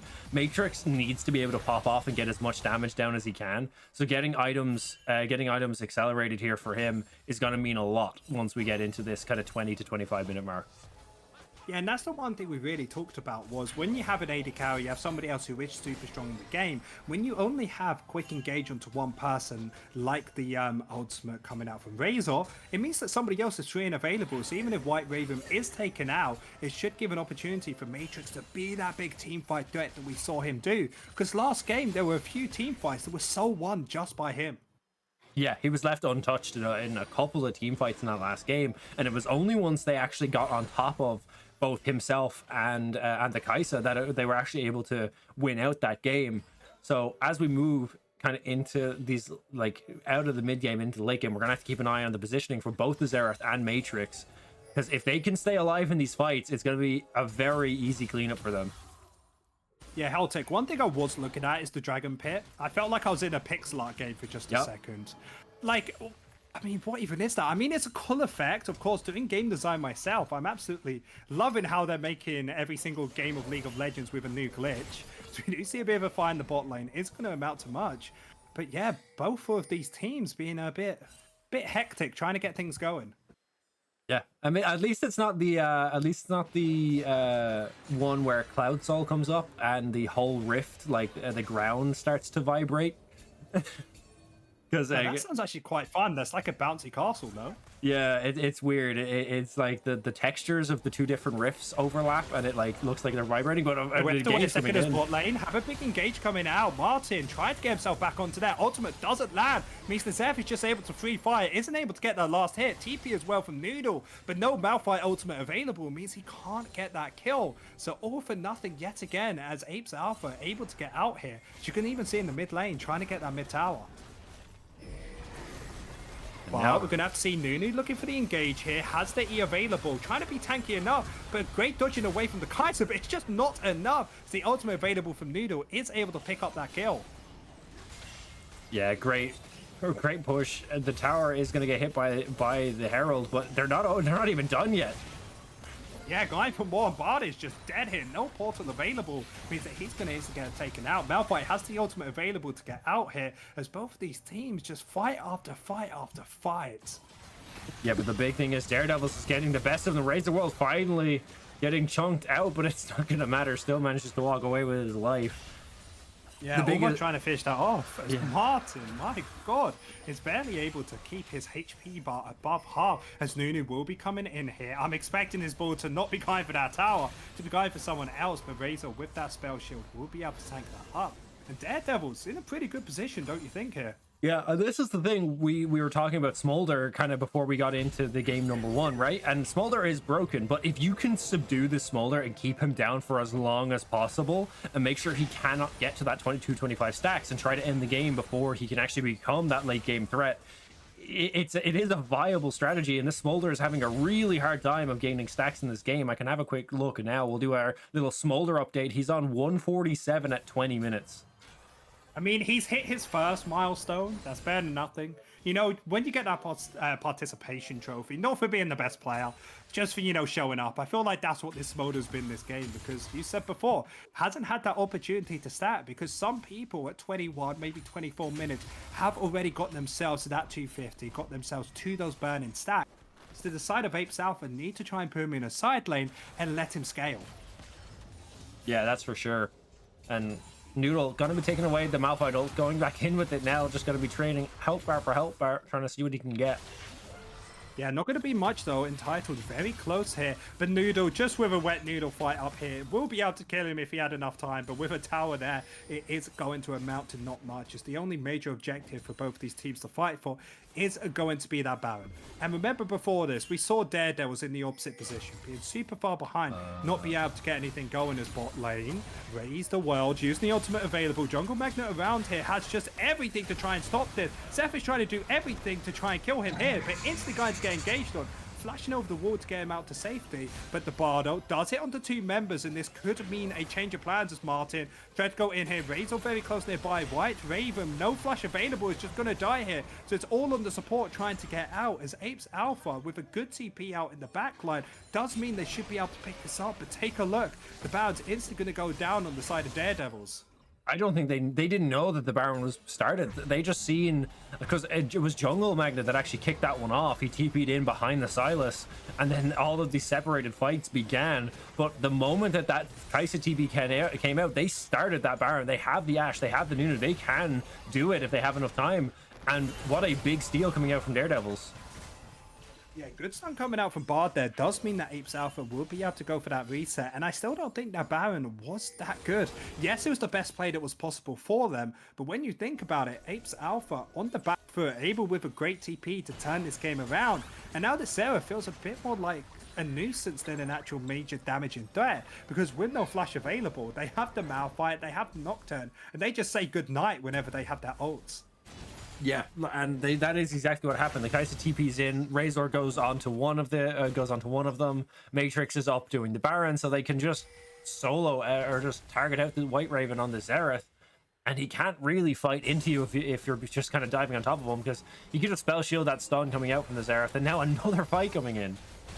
Yeah, Bard is going to be able to get himself out here. Has that portal and the double stun, however. Zeref using his ultimate, trying to come in, but he's all locked up. He's all on his own. So Malphite going straight in, two-man ultimate. And he's just taken out Bard, ulti into the back. Isn't going to be land. Ash trying to free fire. It's all down to them. Sider's coming in. Malphite ultimate available. Hits onto two men. Is able to kill them. Now Smolder's going for the run, and Ash still free firing into the backline. Double kill over towards the Silas. And with the Malphite being the only member left, means a triple kill over to the side of Daredevils and winning now in that fight. Once again, it is exactly what we predicted. Matrix, they focused everything they had at shutting down White Raven. The target was on his head. They completely forget that Matrix isn't even in the game, and this two-item Ash just gets to free fire the entire fight onto your entire backline and turn the fight around for Daredevils. You have to remember, AP Malphite is in the game. Silas stealing away that ultimate. Getting a two-man knockup means that Martin is instantly taking out that fight. And you talked about the stacking before. Of course he isn't able to do anything in this fight. And on top of this, remember, Apes Alpha with that Bard, they used everything on him, so they thought they could turn this around, but it's just too little too late. As Daredevils now getting themselves a 6,000 gold lead, got themselves 9 kills over their opponents, and the Dragon spawning in 20. And it's exactly like I said at the early points of this game as well. The top side of Daredevils is so magic heavy that there hasn't really been any armor built up on the side of TUD Apes Alpha. And what does Ash? Oh, what does Ash do? AD damage. She can just mow you down, because I can see a Kainic Rukern on that Malphite, followed up by I believe it's Hollow Radiance. Is it? Yeah, Hollow Radiance, and that's all magic resist. And look at two sets of Merc Threads as well. So they need to make sure that this Ash goes down early, because they have the tools and the items to be able to deal with the Xerath, but they do not have the tools to deal with this Ash. Yeah, Noodle doesn't have a way to try and steal away that Malphite ultimate, so it's going to be harder to do. But Apes Alpha instantly just giving this up, not thinking they can take the fight straight away, as Bard is going to be able to stop that. However, they go for the first engage. Bard is instantly going to be locked up and kind of ready into that backline. Double ultimate as well, and Ash still not being able to free fire. Sarah still not doing anything. Nocturne finally goes into that backline. It's a two sides on two fronts, as Nocturne is instantly going to get taken out. This Ash finally able to open up, able to kill the AD carry on the opposite side, and Title only on 1 HP, taken out by the Zev. Double kill to him, double kill over to the Ash, and this could be lights out, as there's 30 seconds on every single member on Apes Alpha. The big thing for that fight is Razor finally figured out where they're going wrong. He didn't bother going for White Raven. He saw the Ash and he took his opportunity. The moment that he could get alone with the Ash, he ults right on top of him, but it doesn't matter, because their Daredevils are also so aware of who they're going to be trying to get with that ultimate. Mongolian Yeti and White Raven just stack up with Matrix, and now the game could potentially be over. Yeah, take a look. Martin is available. He needs to clear this way. That's the only opportunity to get back into this. With every member coming up, decided Daredevils, they don't have enough time. They need to get out, but the slow from Martin does mean he's going to be able to pick up a 700 gold shutdown. And Matrix, with no Ghost or Flash available, you just expect to be dead here. Trying to kite, trying to slow down, but we're going to have to see if it's enough, as Noodle used his ultimate to get himself in there, and this Ash is just staying alive. Finally going to get taken out, and now it's Noodle against the world. Noodle against 3 members, trying to use that bar portal, but it's going to get finished off. Does have himself that blast cone if he wants to try and get out, but there's so many slows on the enemy teams, as he is going to be able to run for the hills, as Apes Alpha are able to survive for just a little bit longer. Yeah, a little bit. They were trying to end the game, but the death timers were not long enough. Martin's going to get a shot down. They raise the world with the TP up mid, and then walking back down to be able to catch them as they're walking out of the lane. Got to get a couple consolation kills going back over. Now down to a 6.5k gold lead. But Baron is up in 44 seconds, and there are a lot of pings coming out from Daredevils. Remember, Infernal Soul on the side of Daredevils, meaning when they want to go for this engage, it's going to pack an even harder punch. However, Apes Alpha finally have 3 items on towards their mid lane or jungle magnet. It's going to be huge in these fights. Smolder still hasn't got to a point where they can really do much in these fights. However, if Apes Alpha want to turn this game round, it has to be at this next fight. Lol, a calm before the storm. 28 minutes in now. Smolder had a couple big fights, so let's have another check in. He is above 225 stacks now, down at 246. So he has all of that buff available. Has that Elder Dragon coming in to help him out. Yeah, going to be able to burn away their enemies if they want. However, Silas, with the ultimate available now, can instantly kill one of these carries. But remember, Kaiser in this back line does have the teleport available. Apes Alpha, if they want to try and stop this, they have to use 4 versus 4. And I don't think it's going to be willing to be able to do this. The Daredevils able to just pick this up for free without any contest. We're going to have to see if that was a worthy trade for Apes Alpha. Yeah, Kaisa just pushing in that bot lane, just trying to get whatever she can gold-wise back over, but not. I don't know if it's really worth the trade of that Baron coming out. Going for a fight here. Is this going to be able to get on using his CC to make sure the Razor is able to stay on top of him? He's using that Sonya's, has the flash available over the wall, but Entitled is there. Just can't get out. Now 2 members left on the side of Apes Alpha. They have to get out, but the Malphite tries to say no as he goes in, tries to kill Razor. Ash Stun comes out from nowhere, meaning that you expect this bar to just get cleaned up. There's now 3 members dead on the side of Ape Alpha. This could be an ending opportunity for Daredevils. Yeah, Razor holding the dash of his ultimate until he flashes over the wall and then uses it to follow him. Gets that kill, but as you said, an amazing Ash arrow coming out from Matrix, who has looked so good on this Ash in both of these games so far. Rolling into the mid lane, trying to get themselves in. Malphite hits a double ultimate, but there's just no damage in sight. Nunu holding his ultimate to make sure that this Kaiser could do nothing. He's finally going to get engaged on, gets instantly taken out, and that's just a game. Daredevils coming back to pick it up and bring it to 1-1. What a game too, by the way. Like, I think it was just the TUD Apes adapted a bit too late. They started to figure out who they should be diving onto, like in these fights. Just like they caught onto it a little bit too late, and I think it did cost them a lot. I think Daredevils did a great job of like making sure that every loss that they would get, they would turn it into something good. They you saw like they got comboed in that bot side. They turned it into a Baron and then ran the game out from there. Completely different vibe than the first game that we see between these two teams. The first game was scrappy, it was back and forth, and in this game Daredevils seemed to have a very concise win con, and they followed it and they executed it really well. Yeah, completely correct about that. However, we will be going for a short break before we can get to the third and final match. Remember, both of these two teams at the same university. This is one you do not want to miss. We'll see you guys in just a second.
Hello and welcome back, everybody. We are here for our final game of the evening of this quarter final between TUD Apes Alpha and TUD Daredevils.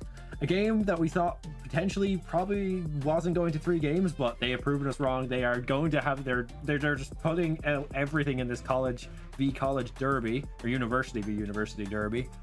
And we're going to see straight away, first of all, I believe the sides have switched is the one thing, so I will get those logos updated in just a second. But what is that first ban coming out from Alpha? It is going to be the Nunu. They're not giving it to him again. I told you, rolling down the rift, just being super obnoxious because you just keep going for the gags. Oh, wow. Sorry, I'm just so mesmerized by everything you're doing. Yeah, I'm literally just going to move the logos because it's late and we want to go home. So... For everybody who doesn't know, Celtic wasn't meant to be casted today, but of course, internet in Ireland is questionable at best, does mean that he wasn't able to do it. So then Celtic had to come in, so of course he's producing and actually cast at the same time, so please give him a little bit of a break on everything on that side, as Ash is going to be first picked from the side of Daredevils, side that has been picked all 3 games, is very strong, but it still feels like this Ash, even though it was able to do a lot, still takes a while to try and roam up, while we have a Twitch. I don't like Twitch. I think Twitch is giga useless. I think it's terrible, and I think you should not pick it. AP variant support sure can kind of be useful. AD variant, just don't pick it, please, for the love of everyone, as the Rel is going to be getting locked in on top of this. Rel can easily be played in either the jungle or the support role, depending on which way the sides of Apes Alpha want to go. And I just want to see that Apes Alpha I've been told about. Celtic, I've been told they're meant to be the best team. They were meant to, be constantly top 1 and top 2, but they're not really performing like that today. Yeah, their game 1, like we had a quick chat after that after the second game, and like that first game was on a knife's edge, and they managed to win a team fight and end the game. And we both said if that fight didn't happen, we actually think that TUD Daredevils would have taken that game more than likely, because they were scaling up and they were getting to the point where they could have finished out that game. But unfortunately, it didn't go their way. And then we get into this game 2, and we see exactly why Daredevils has been slowly becoming the A team for TUD. They stomp TUD in that game number 2, make it very hard for them to play. Every time that TUD Apes Alpha try to get an advantage, it doesn't work out. And then now, as we go into this game number 3, I see what are they doing? Okay, so Twitch, I agree with you. Twitch is at the moment giga useless, because until next patch when crit is buffed again, I don't really feel crit or like most ADCs are not viable right now. Twitch is one of those that sadly falls into that category where he can be so good if they just gave him items to use. Paired up with the Rel and the Blitzcrank, we now know it's Rel jungle, so I kind of would have held the Blitzcrank until second phase. Well, it's difficult to say because you see the Janna instantly get locked in with the Ashe. You know they want to try and be safe down bot lane. Remember, Janna is going to be the main pickup for Daredevil support. It is their main. It's constantly been banned out in the last 2 games, so I'm very surprised it comes through. But a great counteraction towards Janna is going to be that Blitzcrank. So of course, getting that before the second ban phase does mean that you 100% lock this in and make sure that if you're able to pick up a few kills, that's when Twitch can become strong. Because yes, it's weak early. Yes, it's weak basing the whole whole way through the game, but any champion with enough kills can try to carry. So that's the way they can do it, with having that Blitzcrank, finding the hooks and feeding this Twitch. Yeah, that's for sure. And like you said, like we seen in that game number 2, they let that Nunu through. Nunu got insta-picked. This game number 3, they left the Janna open. It gets insta-picked. So we're gonna have to see whether this, because Mongolian Yeti got his comfort pick last game. So now we're gonna have to see if, I believe it's Noodle, or Noodle gets his, or Sprumble gets his, sorry, and if he can use it to his advantage as well. As we now see the Talia coming out, as I believe, I assume that's mid Talia, and has been raising a priority, is so strong at the moment. Like and it's gonna be Lissandra played into it, which I haven't seen very often actually. Yeah, this Lissandra pick, I'm not sure how to feel about it, because if Lissandra, of course, gets ulted herself and gets hooked, it's not really going to be a big deal. But the thing is, with Talia, with Lissandra, she likes when people come into her. And the way I'm seeing TUD Apes Alpha playing is they want to not really engage, they want to just create space with the round the Blitzcrank to allow this Twitch to open up, allow Talia, when these hooks land, to put the unstable ground below them, to just deal huge damage against them. So Daredevils will have to see how this pickup is going to land. So the final pick is going to be that Udyr, something that we've actually seen Finn in the LEC talk a lot about, saying that this champion hasn't been utilized properly, is very good at being that big frontline tank, and it is going to be able to eat up these hooks if he wants to on the side of Daredevils. But we're going to have to see a counteraction toward this. We know someone like an Aatrox can kind of do well into it, but it feels like Udyr loses against no one, but the Body Bear will get locked in, and this feels like one of the only champions that may have a chance to 1v1 him. Yeah, Udyr has been in a rough spot for a little while now, so we're gonna have to see whether he can actually pilot the champion well. It's gonna be a hard game for the Udyr for sure, because Udyr is really just having a rough go of it since the item changes and the multiple nerfs he got over the last kind of 4 to 6 months. He has really been gutted. So we're gonna have to see whether he can play into this Volibear, who has also been raising in priority quite a lot. The fact that he can disable towers is super valuable. He's just really tanky with the new items, and his healing is ridiculous. So like, we're gonna have to see if that Volibear can come online early, and if he can, it's gonna be a hard game for the Udyr. Yeah, and the difficult thing I see on the side of Apes Alpha is now with that Volibear available, the reason you pick him up now is that Q movement speed, as I believe a 50% buff in this patch, meaning that when he wants to get on top of you with that movement speed, and maybe a Shirley is coming out from the Blitzcrank, you are not getting away from him. However, this means Lissandra's going to be more useful. I said Lissandra needs people to come in. Apes have built their comp to try and go in, and even when they want to say, nah, I'm good, don't come near me, they still have that Janna who can just monsoon them away when they go for this engage. So I have to say, Daredevils have found very effective ways of stopping what TUD Apes Alpha want to do. Yeah, but once again, we have to await our spectator delay, so don't go anywhere. We'll be back in just a few minutes with our final game of the evening between TUD Apes Alpha and Daredevils to see who is progressing to semifinals. Don't go anywhere.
Hello and welcome back to our final game of the evening between TUD Apes Daredevil or TUD Apes Daredevils and TUD Apes Alpha. Daredevils or Daredevils pulling it back 1-1. They've also, with Alpha losing that game, that second game, they've actually chosen to go on red side, and they've picked a comp that we think should be good. There's a lot of things in this comp that are super strong at the moment. They have the Talia, they have the Volley Bear. We're still gonna have to see whether Martin can operate this Twitch, but Matrix have been looking really good on this Ashe so far in this series, so we're gonna have to see if that is a big factor in this game too. You said Twitch is a possibility. I'm gonna have to be proven wrong. At the end of this game, if Twitch is able to do well in a team fight, sure, I'll apologize towards it. But I still think that champion is trash. Someone who's slightly less is going to be entitled on this Blitzcrank. Actually going to be his favorable pick. Something that has allowed Apes Alpha to find big wins in this game. A Jungle Magnet able to do a bit of poke damage in this early game, but nothing of sort. The only major things you can notice in this early game is going to be the wards out on the sides of Apes Alpha. Got one on the red, got one on the blues. They will instantly know where the side of Mongolian Yeti will be starting, which is going to be his Raptors, where he can solo start. Yeah, that's for sure. As we just start into this early laning phase, some trading go on in the mid lane as usual. Noodle should have the advantage early on here, just being able to trade in with the Phoenix stance on top of the Volley Bear. Going to be able to chunk him out a little bit. Yeah, if Udin wants to go for slow trades in the top side, he will be winning out on them. But if they are going to be longer, allowing 2 stacks to happen on Raise the World, he is going to be winning out. You just see the shielding coming through. It isn't going to be enough just yet. As I have to say, Udu in the top lane, it's just not fun to play against. Yeah, and especially just until Volley Bear can get online. Once he actually has his abilities available to him, it's a little bit easier. But he's being starved of XP to start this one off. So the wave is going to be shoved right into him. Yeah, and we do actually have a big wave stacked up from the side of Daredevils in the bot lane. Actually did a wave slightly too early, pushing it fast enough where the side of Apes Alpha are going to be able to happily pick this up. But this does give an opportunity for Hecarim to go in towards the enemy jungle, make sure to steal away a few camps, as now the bot side is fully defended. It does mean that Daredevil's jungle is going to be up in econ. Yeah, Daredevils doing a great job, and I do like split maps. I think it's one of the things that we don't see a whole lot of in Collegiate, but they've actually identified that the Hecarim is here, and the bot lane is having to move up for it. Mongolia Yeti will be able to get the buff before getting trying to get the kill here. Martin doing a bit of damage, not having enough damage to finish this off, but Entitled trying to go a little bit too far here, but nobody is going to die on the back of this. Blue buff is getting stolen away from the side of Daredevils, so a slight win on the side of them, but still no major summoners used except for maybe the exhaust out of the Janna. Yeah, split map coming in. Gonna be able to get that buff. And like it was almost a little bit sketchy for them, as Mongolia Yeti had to run forward and was into a 3 versus 2. But the fact that they were able to chunk out Entitled just meant that they couldn't really continue pushing that in. And Talia also had needed to get back because she was gonna lose a lot of tempo in mid if she decided to stay bot to try to get those kills. And now Lysandra obviously getting a lot of free time in that lane just to be able to shove in, get her CS, and now she's recouped some of the early CS losses that she had to the Talia, with a big stacking wave now coming into that mid tower for the Talia. But Razor looking for a gank topside. Yeah, going for the first stun is going to be able to land, but the ghost available, Noodle, is going to have some difficulty trying to get out here. It's so tanky, but now we see Hecarim coming in. First blood over to the side, Raise the World, and knowing that as a Volley Bear, he will win out in that 1v1, let alone 2v1. That does mean first kill going over to the side of Apes Alpha. Entitled just barely missing the hook onto Sprumble, and now running for the hills. They have to be careful here, because with that Ashe slow, like we mentioned so many times in this series, you have to be careful. That Ashe gets on top of you, especially with a Janna being able to knock you up while you're trying to run away as well. Yeah, and even if Blitzcrank hits a hook in this bot lane, I'm actually not too scared for the side of Daredevil.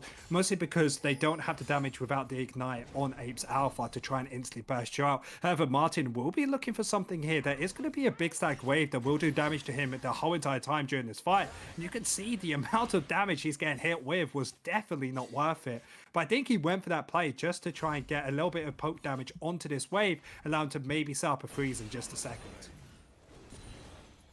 Yeah, Noodle still having that advantage in top lane. CS differential only 2, so Raise the World should be able to get that back with this wave crashing into the tower. Having a bit of trouble CSing it, but not doing too bad as Hecarim gonna take the first set of Void Grubs. We haven't seen it make a huge difference so far in the series, but Entitled gonna flash in with the hook. Into the bot lane. Strumble still has that flash available. Still W on Juggles Magna if they want to go for this. Martin trying to free fire into the back line. Flash available for Maytags, but they're just dead as Jungle Magna picking up another kill for his team. Drazel trying to go for another engage, but isn't going to be it as the jungle or the mid lane of Whitetex Raven there to try and defend, but Blitzcrank still has another hook available, and it does land. No ults available, so should it instantly get stunned up. And the CC is just too much as Apes Alpha yet again picking up another 2 kills. And the big thing is that Lysandra was not level 6, so couldn't use her ultimate to save herself there. Now, as we move into this, the Blitzcrank's base is going to be stopped by Sprumble, I think by accident, but yeah, 3 kills going over to Apes Alpha. We've seen this in game number 1. Let's see if this advantage can transition into that mid game a little bit better than they did in that first game, because we're going to see straight away, and this is something we're seeing happen a lot nowadays, is that Leah's going to grab those Merc Tread's first item into that mid lane, just to make sure that she can sustain, she can get out of that CC, because you know we have the Ashe slow, we have the Janna knock up, we have the Lysandra ultimates and everything like that. So having that extra tenacity is going to make this Talia even more deadly as we get into the later stages of this game. I don't even think that's the most important part. We actually see White Raven having the ult available. Finally, should instantly be able to deal the CC. But Jungle Magna getting themselves out to safety. Now it looks like Mongolian Yeti is the one in danger. Going to get taken out by Twitch. Still not that level 6 available. White Raven, neither themselves. 4 versus 3. Everybody is so low on both of these teams. And it looks like they're just leaving their jungler to die. It's Apes Alpha yet again picking up a double kill. Apes Alpha have been all over the map so far.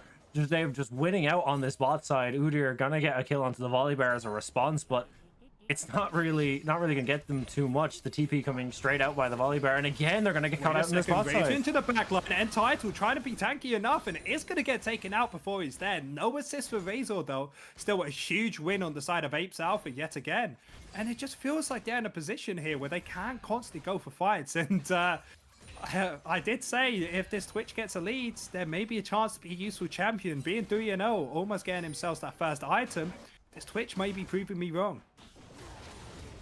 Yeah, 3-0, gonna help out this Twitch so much in this early game. He needed to get ahead, like you said, and he is succeeding so far. This Blitzcrank getting so much value as well, just out of the overextension coming out from Matrix. And this bot side is just working out really well for TUD Apes Alpha. Yeah, 2,000 gold lead. I expect this most likely to be all towards the bot lane. His ultimate is going to be used for Magnolia Yeti. Not if he gets onto him, they'll allow the Udyr to just free fire, as we can see here. Volibear trying to do anything, but it just won't matter as they give the kill over to Mongolian Yeti, getting himself the first kill of the game. As it feels like everywhere on the side of Apes Alpha is working out perfectly, except for this top side. Yeah, they have identified a weak link in the Apes Alpha side, and they're going to make sure the Blitzcrank cannot play the game. Entitled trying to look for something, but is just going to clear some wards as Razor is sitting behind the dragon pit. I think he's just waiting for the vision to go down. Will get spotted out once again though. Udyr now proxying the wave on top side, just trying to eat some of those tower plates away from this Volibear. And now he has to be really careful. Yeah, Mongolian Yeti should be getting taken out here for the second time. Doesn't have the ultimate available. Needs a couple more seconds to do this. Is it going to come up in time? The CC lands, and no, it won't. Can't get to his tower for the second time, and look at this whole wave he's missing out here. Yeah, Jungle Magnet has the ultimate available. Yeah, using it to get up towards that top side. Isn't going to be there to get the kill, but able to push out that wave and should allow the Volibear to roam towards this mid lane. Be able to just farm up more. But with that kill getting on to that Volibear, Daredevil should be able to pick up these Rift Scuttlers without any contest. And look at this. The Volibear spots that Talia is, knows that Talia is top. His bot lane has moved towards that mid so they can secure those Void Grubs. So Volley is going to go bot into Matrix. And they're going to have at least the advantage going into as the lane swaps start to come in. So they should be able to catch them off guard for the most part. Yeah, just going to be giving it us up for free. Daredevil's no reason to try and take this fight. You understand the bot lane is going to be winning out when this fight has actually been happening. Scrumbles, Metrics pushing out this wave, getting themselves in a good position to pick up a few tower places. It feels like Raise the World is just trying to hide. He's trying to get himself to a point where he can finally feel like a god again. Because right now, he doesn't even feel like a demigod. Magnet going into Udyr here. I think they just needed something different, and having the ranged into the Udyr, I think is helping them out that little bit. It's that change of scenery you need. You know, when you go on holiday, get yourself into a more comfortable position. This is what the Volley Bear is going to feel on towards the spot side. It's double ranged into him, which of course is never going to be that fun, but it does allow him to pick up a little bit more CS, as he probably needs to finish his first item before he can start withstanding what Noodle wants to try and deal with him. And even yet again, I don't even think he wants to even go top side, as he's just staying down bot here. Most likely going to put Talia towards the top side, allowing his Blitzcrank and Twitch to stay towards the mid lane. The main reason they like to do this is they're trying to play for these dragons. They're trying to play for the major objective, and if you put the Twitch and the Blitzcrank up top side, they won't ever be able to help out in these fights. Resets coming in now, going to be able to grab up and spend that gold. Currently, only first item completed. Actually, I will say that the White Raven had to prove me wrong and buy Malignance just as I was saying this, but Bork going to be finished on Martin. That was the first full item we have seen. Obviously accelerated by those 3 kills, making this Twitch very volatile. They need to be careful, because I do think he can. There's not a whole lot of members on the opposite side that he can blow up, but you still need to be careful of the rat-a-tat-tat coming out from him. Yes, we see a double play coming on both these sides. One guy for Dragon, one guy for the top lane. Magolian, Yeti, and Noodle getting onto Juggernaut Magna, using that flash already beforehand. Does mean he's getting taken out. And you wanted to see how Twitch did in a fight. He does not care. So that is going to be Dragon over to the side of Apes Alpha. Yeah, it's a cross map coming out for them, and they've been doing so well, but this is actually what we're going to see. Looking for something here. Flash available. Another hook over the wall here. I don't think they're going to be able to kill the Ash here, so they might be able to turn this. Raise the World, trying to do anything he can, but it doesn't being able to get him there, as both of these teams playing on opposite sides of the map, trying to see what they can get. Talia now TP top, coming out. They have definitely made the decision that Talia is going into the Udyr for the rest of the game, but I don't think it's going to matter. Another fight coming out in mid.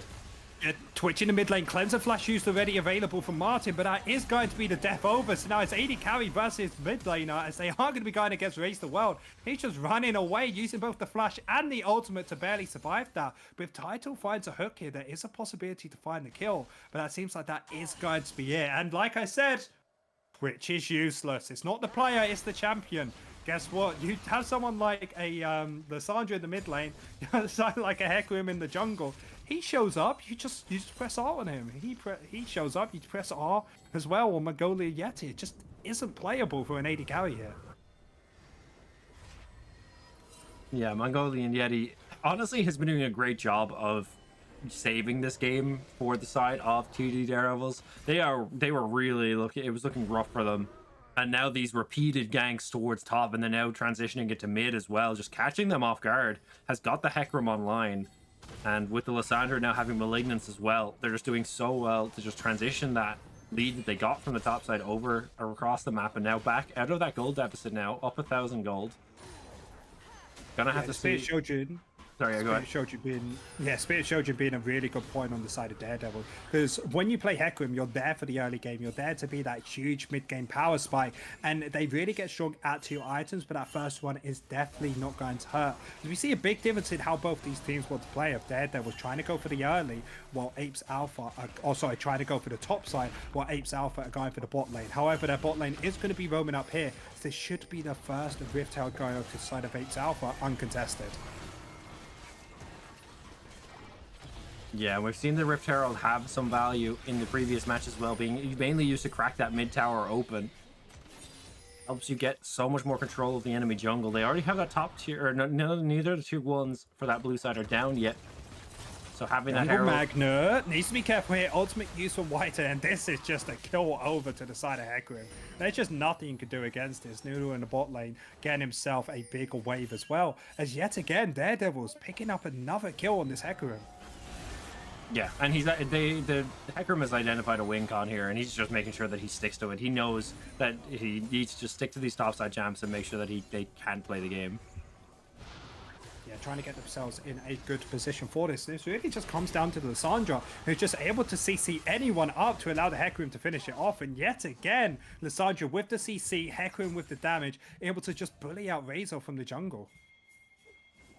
Yeah, Razor having a rough time on this rel so far. Hasn't really been able to move around the map as much. That comes down to just the speed and the timings the Hecarim can get, and the fact that he's just permanently on this top side. They're now trying to hunt him down a little bit, trying to find him out, and they spot him in the bush. Does Sandra cancel the back? No. He has the movement speed to just be able to dash away. Gonna be able to get away from that one. And now a minute and 30 till the next Drake, so I assume we're gonna start to see some setting up coming out from both sides.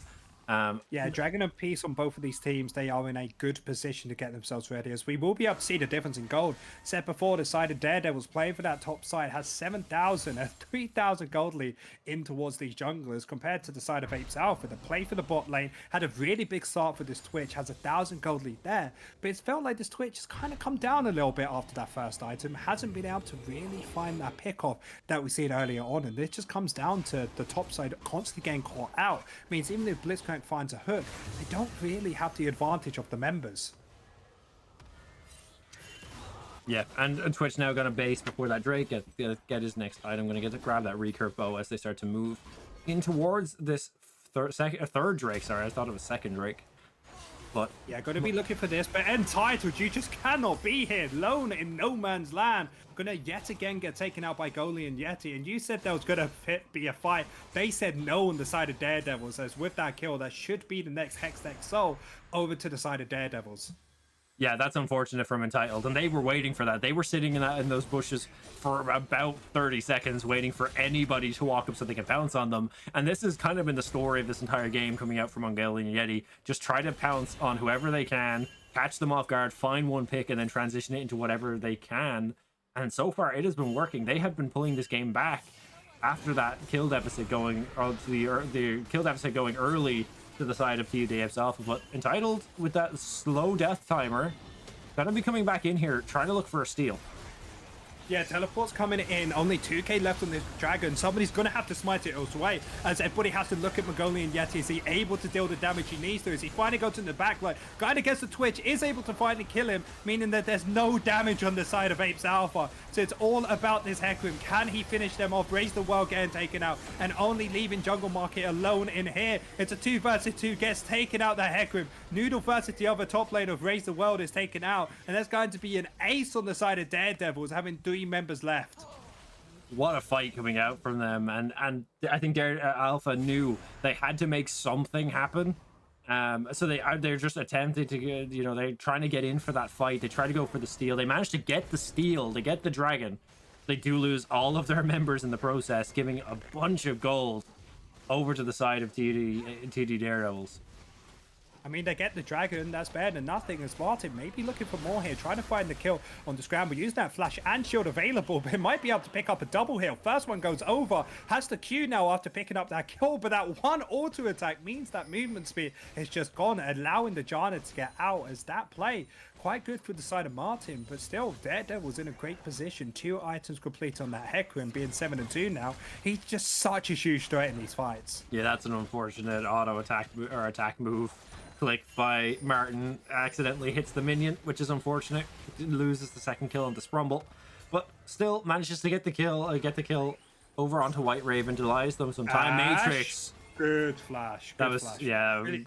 That was a well-timed flash by Matrix. To be fair, a lot of the players in this game have been on point with their flashes so far, but now they're just gonna go for this. Crystal Arrow does land. Do they even want to go for this? No, it's seeming like they don't know where the enemy team is. Remember, Twitch was available behind them to try and make this play. So, of course, nothing's going to come out. However, bot lane ultimate available, still getting damaged by that tower. Big shield coming out from Jungle Magna is able to tank it up. And with that movement speed, should be able to get out to safety. As every single laner is just trying to go for their counterpart. Yeah, with Baron up in 20 seconds, it looks like they're trying to set up for a 20-minute Baron, potentially find a pick onto the Udyr before they go for this. No one is here to respond. TP was used to go to bot lane by White Raven. Yes, they're looking for a fight in the top side. Apes Alpha in a pretty good position here as Noodle is just getting taken out. And that shutdown of 600 gold goes over to the side of Martin. You said before, pretty strong at 2 items, should be able to do a bit more here as White Raven does have that ultimate available from the last fight they had. So Jungle Magnet only having to hit one more rock to finish off that kill as Daredevils losing up to the top side are able to get something on the bot side. Yeah, Jungle Magnet taking advantage of the fact that he knows White Raven doesn't have a lot of resources and that he was overextending in this bot side, so it's going to be a kill going over that direction. And all of a sudden, just like our game number 1, this game is very like on a knife's edge. It is back and forth.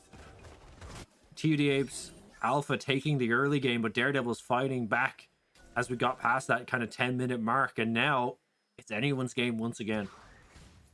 Yeah, it all really comes down to if the side of Daredevils is allowing Mongolian Yeti to do his thing in these fights, because he is their damage, has that 2.5 item. As yes, you have the Ash, you can be more supportive with that Crystal Arrow, but compared to the Twitch, doesn't have the damage like you see with the 2 items already opening up. Spray and Pray already used. Marty used that Cleanse to try and get through, but the amount of healing coming out from that Monsoon allows them to escape.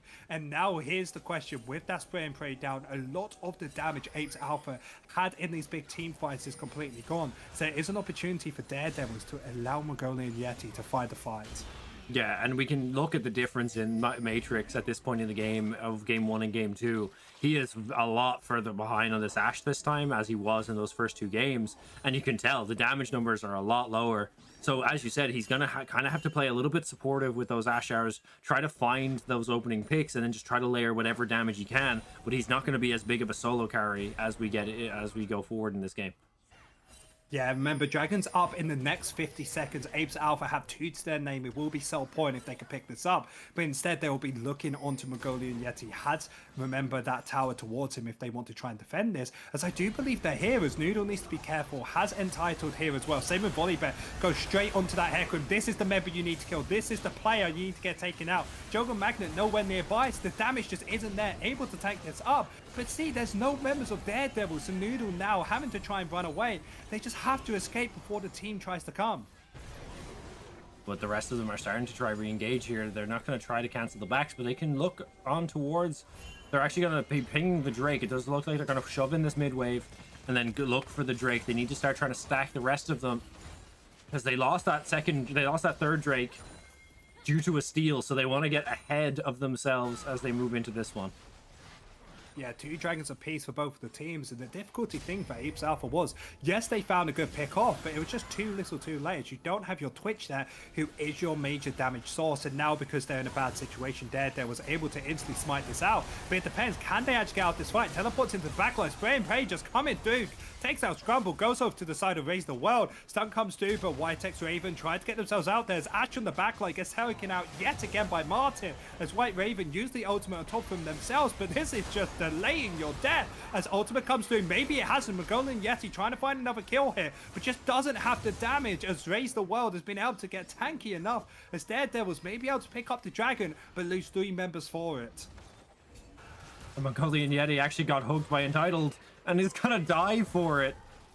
That is unfortunate. That is the most classic Blitzcrank thing I've ever seen. You're like, guys, please, found a kill, come, but too little too late, and it's going to get taken out. But look towards his mid lane. Martin is going to get engaged on Noodle with enough damage to do this if he can actually get on top. But great CC coming out from the rest of the team means that Razor's already meant to get taken out, but Noodle being too low himself means that no one's going to die at the back of this play. 24 minutes in now, 2 Drakes apiece. Kills and gold looking pretty even. We're back to kind of this situation that we've seen in game number 1, where the game is on a knife's edge. One big team fight could determine who is going to semifinals out of this TUD lineup. And I mean, if you're the university, you're happy. You get to the semifinals. If you're both of these teams and you lose, you aren't going to be happy at all. Because wouldn't you at least want it to be the finals when both your teams compete?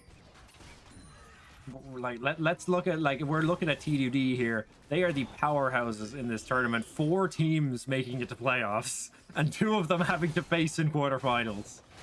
So I feel like you win anyway if you're on the side of TUD. I feel like they're the staple or the ground hold for them to try and make good esports on this Irish collegiate scene. With Apes Alpha actually signing up this ban, knowing that they have the Twitch available, straight and pay alive. 2 teleports coming through. Stun already lands onto the jungler of Airborne. Razor trying to go in, finds that re-engage, is going to be able to get it. Spray and pray finally opening up, but instantly CC'd out. Does have that cleanse available. Going to get taken out by Mongolian Yeti. So much healing, so much damage, and it's just a clean wipe from the side of the Daredevils. As Rumble may have got a little bit too overzealous, went straight in front, using that flash, gets taken out. Even as well, that Ash, and that fight was looking so good for the side of Daredevils, has now turned into a bit of a mare one, with Apes Alpha picking up a double kill at the end of that. Yeah, 3 for 3 at the end. Goal is gonna remain the same. Baron is gonna stay alive. These teams just throwing everything at each other. And in the end, Jungle Magnet actually going to be able to find those 2 picks coming out of that fight and making it worth it for his team. Because the thing is, if Daredevils actually didn't go for that longer engage and instead went for the Baron, would have easily been able to pick that up, getting themselves ready for the next dragon in 2 minutes, being able to pick so many towers up. They really could be in a great position to push their lead, but they just went too far, got too over aggressive. So now Apes Alpha, yet again, with another chance, and Martin having that flash available, cleanse up in the next minute or so as well. I feel like Apes Alpha are going to be a dangerous competition to try and go against, now that Martin has ways to try and defend himself. Martin now still at 2.5 items. Gonna be almost, I think he's almost done his, I actually can't tell what item he's building because I am awful at components. Come on, you know this. This is the most classic AD item you can ever think of. We may have to hold that moment as Whitetex Raven maybe looking for a play here. Crystal Arrow does not land, but come on, what's the item? Is it IE? I can't remember. Yes, it's IE. Okay. It's IE. It's the classic Infinity Edge build. Remember, you go for the BF, you go for the pickaxe, you go for the cloak. It was the best thing back in the day. Remember when everybody like Ash was building it? Of course, you had somebody like Misfortune even building it. You had the Jinx. Everybody, it was IE, it was AD. It was always that item. And it's getting buffed next patch, so make sure if you like ADC, next patch you're gonna have some fun. But right now, we're gonna have to see how much effect Martin can get out of it in this game. He's still up quite a ways in that ADC role. He's up 2,500 gold. There's also a 1,500 gold lead in that mid lane. But look where that gold is sitting though. It's all in the Hecarim and the Udyr, who haven't really been able to do a whole lot in these fights. They managed to do a lot in that last fight for sure. So we're gonna have to see whether the Hecarim continue to just find these picks onto the squishy members of TUD Apes Alpha, so that they can look to turn for something like this Baron or the Drake that's up in 15 seconds. I love how you just gloss over there was a 4,000 gold lead difference in both of these junglers, as the Baron has been started up and tilted, trying to get himself in a position to try and defend this. Teleport's coming through. This is going to be a big major fight. It's all about this Twitch. Can he stay alive in his backline? Cleanse and flash available. They want to do is Mongolian Yeti, already got all that movement speed. Is going to have to wait just a second. Hook finally lands, goes onto Noodle, going straight into the backline. White Raven used the ultimate by themselves, but Martin ready at half HP. We see them straight into the backline, just blown up as they're just running through this team. Having Rumble being able to be that big tank, and even Jungle Market doing something in that last fight, but not anymore, as all 5 members on the side of Daredevils are alive. Should be able to pick up this Baron and even this Dragon to boot. Yeah, they're just going to be able to get double objectives here. They can split themselves up. They have the time. They have the man advantage. And it all comes down to that Blitzcrank hook. They hooked the wrong member. They grab Noodle. And then with the Lysandra not really being able to be able to go onto the backline and ult herself, being able to slow and do so much damage, it's just not able to get through the Udyr quick enough. Just think about it. Who's the disengaged tool from the side of Apes Alpha? You have the Talia, you have Razor, you have Raise the World. Those are your best opportunities, but they did nothing in that fight because nobody was in the correct position. Twitch was kiting up topside. They were straight at the front of the fight, and with all that CC not being able to land a Mongolian Yeti allows White Raven to start that fight, get the cleanser flash out, and then afterwards Mongolian Yeti just run into that back line. And even though you said before AD crits buffed, it's still an ADC. If you're against any other champion, you're just going to get blown up on your own, allowing Daredevils to pick themselves up the victory. And now with the Baron available, start to try and push into the enemy base. Yeah, have that Baron buff now. They're shoving out the mid wave, the bot wave before White Raven back. So it's going to be a nice start to a siege coming out for TUD Daredevils. We've seen games like this flip on their heads before. We can't call TUD Apes Alpha out of it just yet, but it is starting to swing the way of their counterparts. Yeah, hook does land onto Lissandra. Is it going to be the member you want as Twitch? Is going to be spraying praying so much damage, but the Monsoon is already there. Two major ultimates out on the side of Daredevils there. Same with one on the side of Martin. So it does give an opportunity for Daredevils to keep pushing out these waves and wait for this crystal out to start landing yet again and maybe look for a big engage. Yeah, it was very much, oh, and here they go. They're going for it. Yeah, the guy thought they need to find this engage. Matrix not in a good position, having to use that flash to get out, but this leaves an opportunity. Magolian yet into the backline. So much CC, use the ultimate to try and get themselves out of here. It's all about, can he stay alive? The Twitch trying to hit, trying to deal damage with no ultimate available, and with the combo, White's Raven with that triple kill, barreling down this mid lane. We've only raised the world to defend this base. And this may not even be here as they just keep running and they're trying to open up this base. Yeah, 30-second death timers. As you said, it's only raised the world left alive. They can try to end here. They just have to get through these couple minion waves and again, and they're headed to quarter or semi-finals. Yeah, with that bound available, you said you can't leave it out TUD, but there are two members, so maybe you can. As Martin's already left the game, it feels like it's just all over for this team. As Raise the World finally gets taken out, and the champions of Daredevils, the Division B team, taking over the main champions of Apes Alpha. And what an upset coming in for Daredevils this season. They came in as the definitive B team for TUD Apes. And all of a sudden, they have beaten their A team in a quarterfinal to continue on their journey. And they have looked so good this season. Like, they have been, these players, or a lot of these players have kind of jostled around between different TUD teams and bits and pieces. But this is the second TUD team that we've seen do really well. Yeah, that really just comes down to the way they've played together. They understand what champions they're good at. They understand the play style they like to play. And they did that because Apes Alpha, of course, being top of the barrel, meant to be the team that was meant to break everything. But it feels like they didn't have the cohesion that Daredevils have. Division B teams, even though they aren't expected to do the best, if they're friends, if they enjoy hanging out, if they enjoy just playing League of Legends, any single team could do this. Doesn't matter if it's the C, doesn't matter if it's the D team. If you are enjoying League of Legends enough and want to put in that practice, you can win the Irish collegiate scene. Yeah, and I just had a look at the other matchup score lines for the other matches we had today. So TUD Yellow, another TUD team qualifying against TUD UCDB, 2-1 as well. UCDA team going to be facing them after beating TUS Dragons 2-0. And then Wiggy Wanderers, which I believe we had UCast, I think, at some stage, beating TUD Gibbons 2-0. So only one TUD team made it through, or sorry, two TUD teams have made it through. That's TUD Yellow and TUD Daredevils. But we're gonna have to see. It could be a TUD versus TUD final. That'd be so funny.